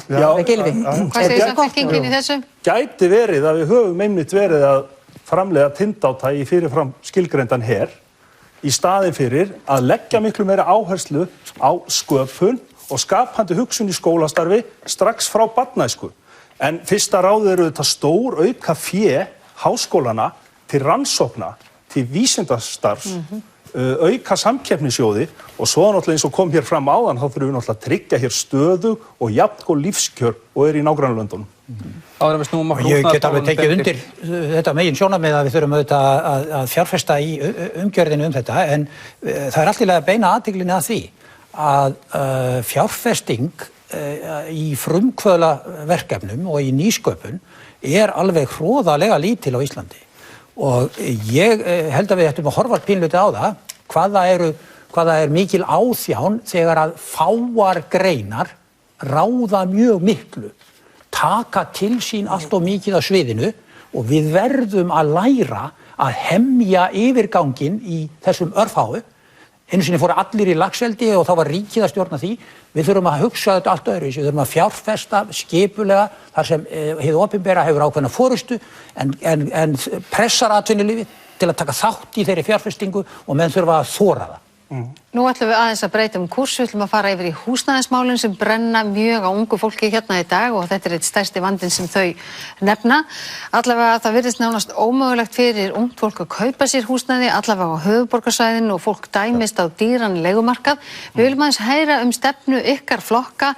Hvað til ráða, hvað þetta að gera fyrir þennan hóp sem ansi stór og hefur farið stækkandi á undanfarnum árum? Við viljum byrja á þér, Páll Valur Björnsson frá Bjartri framtíð. Já, þetta stór og mikil spurning og nú á síðasta þingi, eða núna þessu þingi sem var að ljúka í vor, þá búið að vera að vinna inn í velferðarnefnd 4-5 mjög stór húsnæðismál og Eygló Harðardóttir félagsmálaráðherra kom meðal sinna það hér í síðasta þætti.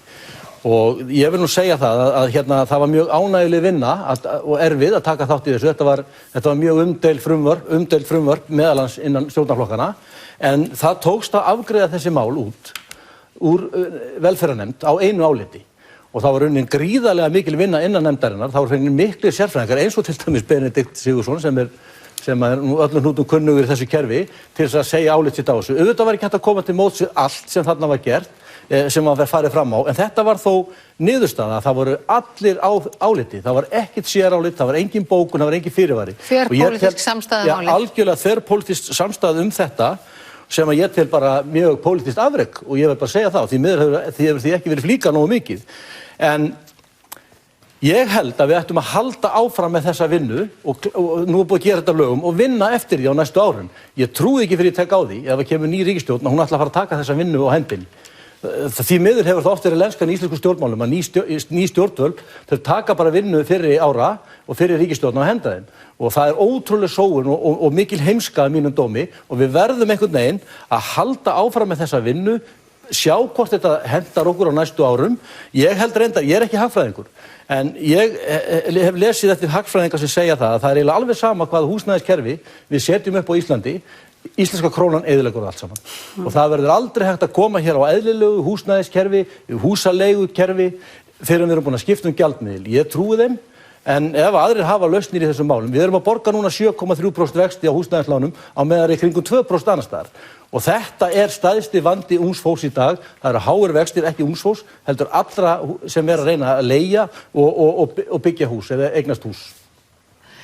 Kannski best að fara næst í þín, Benedikt Sigurðsson. Já, takk fyrir það. Ég kannast við andlitið hans Páls frá því ég var nokkuð tíður gestur hjá velferðarnefnd. Ekki endilega að flytja þeim fagnaðarboðskap alltaf. En hver stefna dögunar? Stefna dögunar, hún skýr að því leytinu til að fyrsta mikilvæga málið í húsnæðismálunum að afnema verðtryggingu. Páll Valur nefndi krónuna. Fyrsta skrefið í því að gera krónuna skikkanlega að afnema verðtrygginguna. Svo getum við glímt við næstu skref.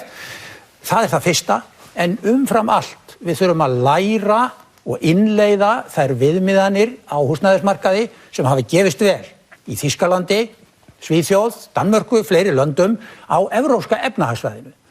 Þannig að hér verði byggður upp virkur leigu- og búseturéttarmarkaður í neytendafélögum. Þar sem sveitarfélögin taka á því með neytendum að lækka framleiðslukostnað íbúða, hætta lóðaokri og taka þátt í því að fjármagna húsnæði sem hóflegt og hagkvæmt og vinna í því leiðinni að aftengja þessar bólur. Og aðeins af því að Páll Valur nefndi frumvörpin sem voru í gangi. Það var sannarlega lofsvert að koma inn með 2300 leiguíbúðir fyrir lágtekjufólk með stoppstyrkjum á 4 árum. En það bara allt of lítið vegna þess að meðan frumvarpið var í vinnslu þá hafa sennilega nærri því 2300 íbúðir verið teknar út úr nýtingu til þess að nota í leigu eða ferðamannahark og ég myndi segja að okkar stóra vandamál í dag var það gerðist allt of lítið og það hefur ekkert haft nein jákvæð áhrif á markaðinn. Við þurfum að margfalda framboðið.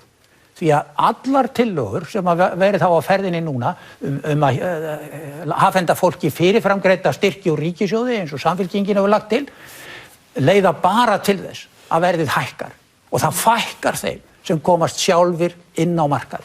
Og að bótavæða þennan vanda versta hugmynd í heimi. Förum til loka, því að þið hóuð ykkar kosningabaráttu á að kynna hugmyndir fyrirframgreiddar vaxtabætur og það var einmitt hér í þætti hjá okkur sem að formaðurinn ykkar sagði að þetta gæti vissulega leitt til þess að þetta færi beint út í verðlagið, myndi hækka íbúðaverð. Þá veltum maður fyrir sig hvort það ekki sé betra heimasetið en að staðfarið. Var þetta vanhugsað hjá okkur? Nei, alls ekki. Ég þarf fyrst að fá aðeins að taka boltan þar sem að Benedikt skildi hann eftir. Hann talar að lækka íbúðaverð, framleiðslukostnað. Það auðvitað vissulega hægt að ná verði lítillega niður með að stilla lóðaverði í hóf þó flest sveitarfélög geri það. Það alveg líka hægt að vinna í því að liðka til í byggingarreglugerðum og ýmsum leiðum sem menn hafa talað um. Aðalatriðið hins vegar að takast á við vextina og fjármagnskostnað. Fyrr verður íbúðarverð hér ekki sambarlegt við það sem annars staðar. Við erum hins vegar algjörlega sammála dögun það að langtíma markmiðið að byggja hér upp félagslegan leigumarkað þar sem að megin áhersla lögð á réttindi leigutaka. Það hins vegar langtíma verkefni, tekur tíma, þarf að breyta hugafari, gengur misjafnlega vel út allt land vegna þess í dreifðum byggðum framleiðslukostnaður mörgu sinnum hærri heldur en söluverð íbúðanna. En hvernig ætlaði að fara að breyta þessu hugafari? Við lögðum áherslu á það að það þyrfti líka að taka á þeim bráðavanda sem nú væri til staðar. Og þess vegna kynntum við þessa hugmynd forskot á fasteignamarkaði sem gengur út á það með öðrum orðum að ef þú átt rétt á vaxtabótum þá getur þú fengið 5 ár fyrirframgreitt og komist yfir þennan þröskuld sem að eiga fyrir útborgun. Það getur vel verið að þetta munur lítilega hækka íbúðaverð en það gera auðvitað allar kjara bætur og gleymum því ekki að við mögum ekki bara fókusir á höfuðborgarsvæðið vegna þess að það væri til góðs ef að íbúðaverð víða land myndi hækka.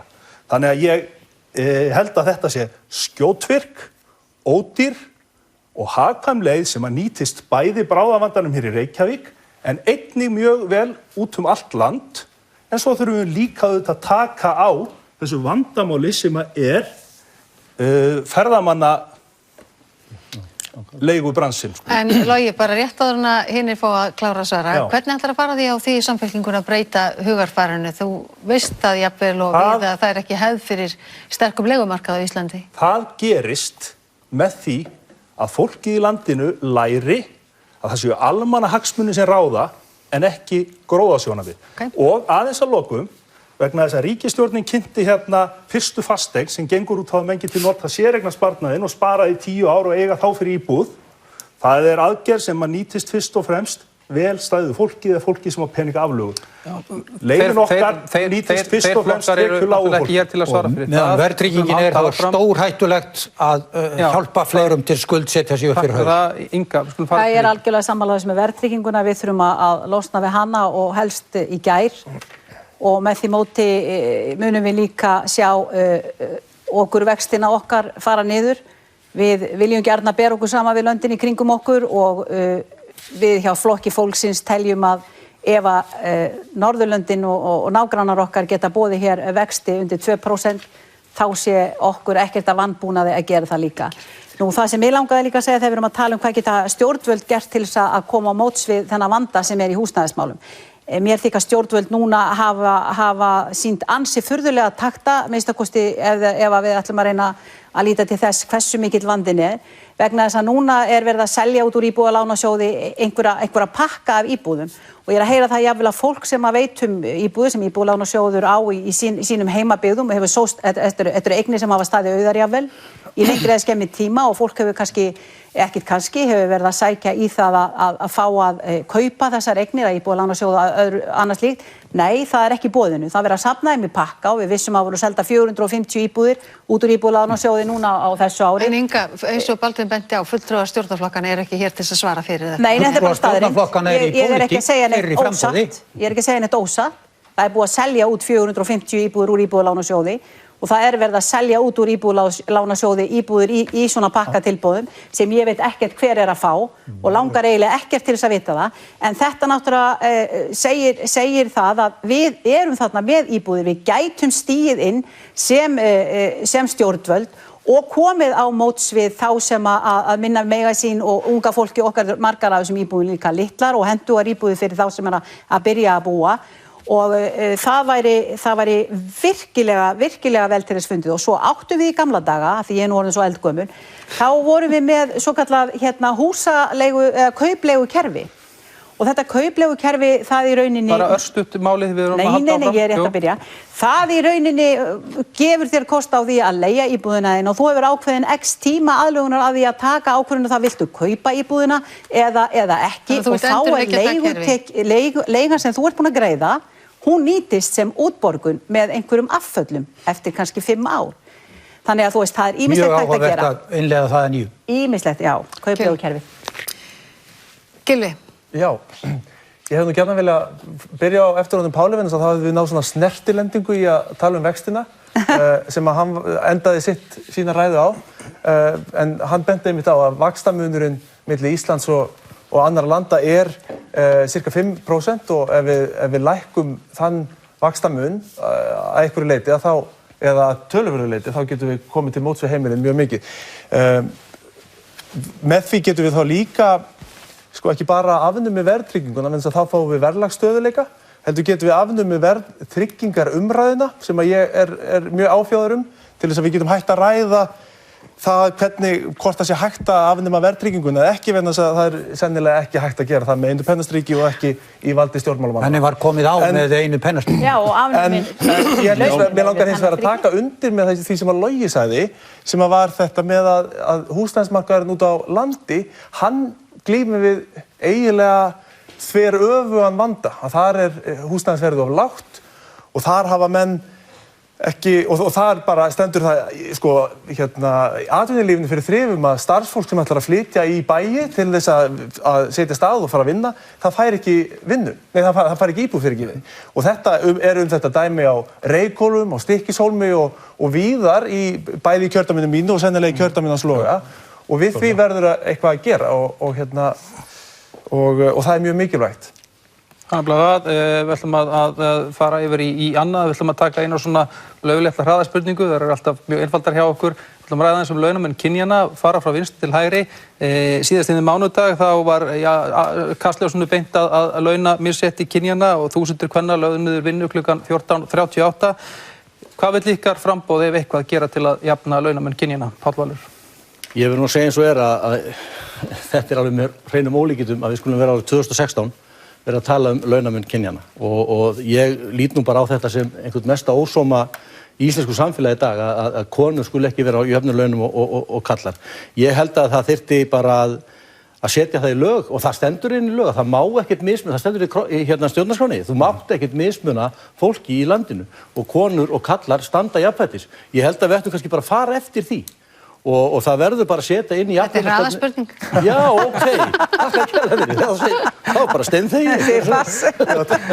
Já, við í Viðreisn, við erum rosalega stolt af því að við tókum fyrsta skrefið í þessu fyrir nokkrum vikum síðan og einmitt með punktinn í því sem að Páll Valur sagði að þetta er ólöglegt og við verðum bara að tryggja þessi upplýsingar það ef að þetta viðgengst. Og við höfum lagt fram lagafrumvarp, þrátt verið við ekki ennþá komin á þing, sem að skildar allar stofnanir og öll fyrirtæki sem eru með 25 starfsmenn eða fleiri til þess að skila inn jafnlaunavottun á ári hverju og við teljum að þetta sé skilvirkasta leiðin til þess að afnema þennan óútskýrða launamun kynjanna sem er óþolandi. Takk, Inga. Já, ég er alveg sammála því og það er algjört lágmarka að minnsta kosti hið opinbera, sveitarfélögin og ríki gangi á undan með góðu fordæmi. En þar sem ég vann og þarna daginn niður á Austurvelli að þá voru það náttúrulega með góða lausna og svo vegna þess að þær voru að tala að munaði alltaf 30% á launum fyrir sömu vinnu að þær komum bara með heyr. Við bara leggjum okkur í 30% af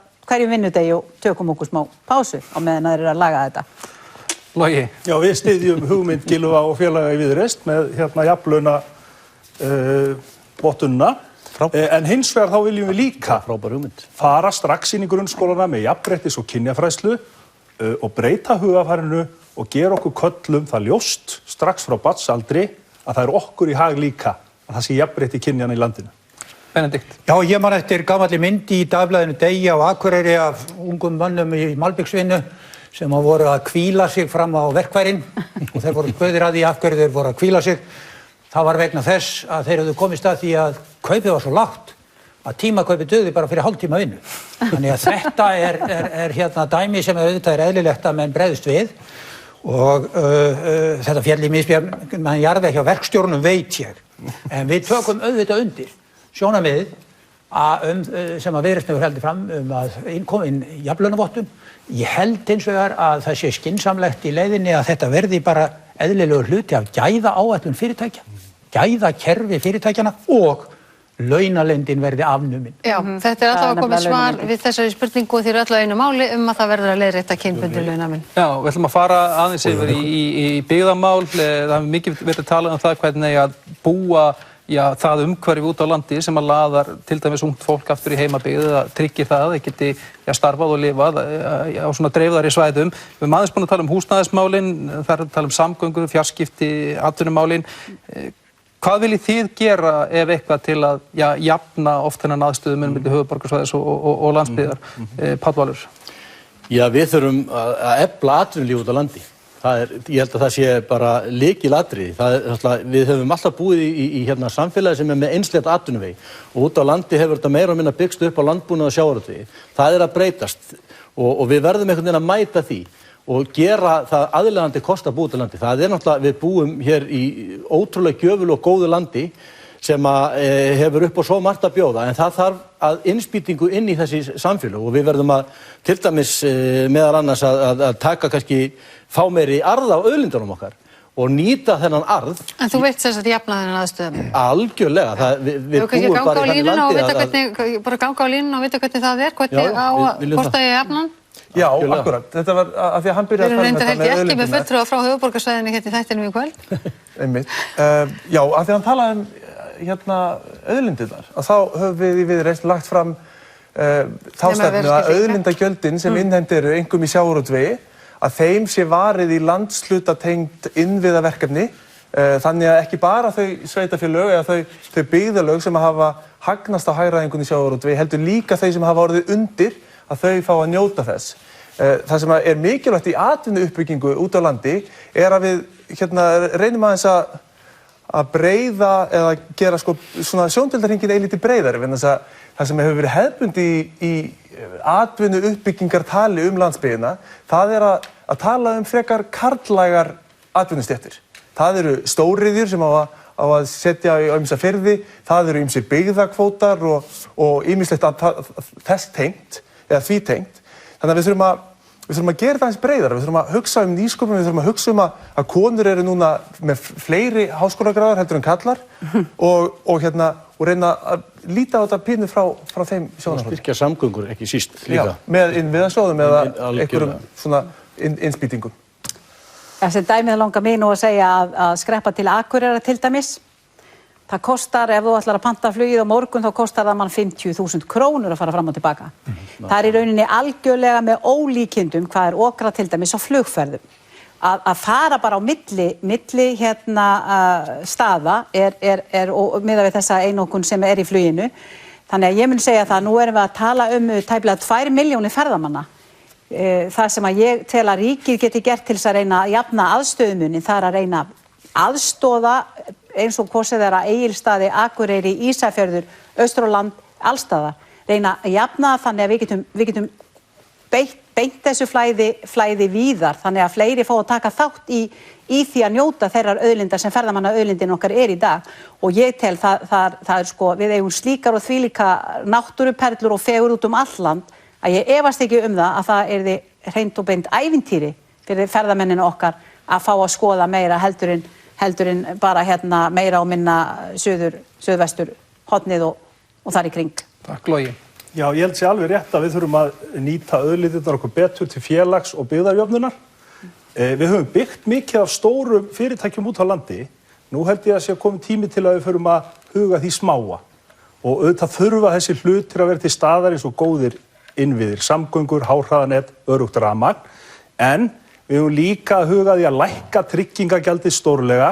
Það gjald sem að leggst helst á hugvit, vinnulaun og við erum að mæta nýjum tíma löngunum ungs fólks sem að vill vinna út allt við ýmiss konar hluti þegar það vill. Þannig eigum við að gera þetta og svo get ég tekið undir með Ingu að auðvitað eigum við að líta á samgöngunar okkar í flugi og á landi sem með byggðarjöfnun í huga. Já, við í dögun við leggjum áherslu á það að þessi aðstöðumunur hann verði jafnaður með því að stýra arðinum af auðlindunum til landshluta og sveitarfélaga. Ekki bara í sjávarútveginum og ég tek alveg undir það sjónarmið að þetta ekki að skila sér bara til þeirra sveitarfélaga sem hafa verið heppin af því að þar hafa mér safnað saman kvóta með þessa framsælinu. Heldur þetta á þetta við að við þurfum að horfa á þetta í stærra samhengi, þar að segja landshluta, ekki endilega einstök sveitarfélag. Og við þurfum að taka fullt gjald fyrir afnóta af sjávarútveginum, við þurfum að taka innleiða auðlindagjald af orkuvinnslu, við þurfum að innleiða eðlilega gjaldtöku hjá þeim sem gera út á náttúruperlurnar. Þannig að það skili sér til sveitarfélaga. Gistináttagjald ætti auðvitað að renna til sveitarfélaga og þannig eyðist þessi aðstöðumur. Þá fara menn að byggja upp á markaðslegum forsendum eftir því sem það hægt þegar fjárstreymið skilar sér. Það er nefnilega það. Tíminn, hann fljótur að líða, það svona gaman eins og hjá okkur. Ég held að við verðum að láta þetta vera lokaorðin í kvöld. Nei, ekki hægt, það verður rétt að byrja. Hvað er þið? Áttu ekki eina hraðaspurningu? Já, hraðaspurningu, ef þið eru með 10 sekúndna svar hvert, hvað viljið gera varðandi fæðingarorlofi? Þið fáið 10 sekúndur, Páll Valur. Lengja það upp í 12 mánuði, hækka það og leikskóla frá 12 mánuða aldri. Hækka og brúa bilið í dagvistun. Lengja það í 12 mánuði og meta öll börn að jöfnu. Þau eru öll jafn verðmæt, þannig allir eiga að fá sama fæðingarorlof. Með því 600.000 í 12 mánuði, þetta er spurning jafnrétti. Algjörlega sammála því að hækka lágmarkið og hafa það sem megingrunn og brúa tíman fram að leikskólaaldri. Þetta var glæsileg framistæða. Ég held að þetta sé hraðaspurning sem hefur verið tekið með þættinu. Gott að ná þessu. Þið hafi ekki haft þægari bekk, bara lengi. Það er gott að ná þessu akkurat í síðasta þættinu, en ég held að þetta verði bara lokaorðin í kvöld. Við ætlum að þakka viðmælendum okkar kærlega fyrir komuna hingað í Efstaleiti. Já, og þetta var jafnframt síðasti málefnaþátturinn fyrir alþingiskosningarnar á laugardaginn. Á morgun föstudag verða svo leiðtogaumræður í beinni útsendingu hér í sjónvarpssal. Já, nú bara 1,5 sólarhringur það til kjörstaðir opna og við minnum á að alla kosningatengda umfjöllun RÚV má finna á vefnum ruv.is/x16. Þakkum ykkur fyrir samfylgdina í kvöld. Verið sæl.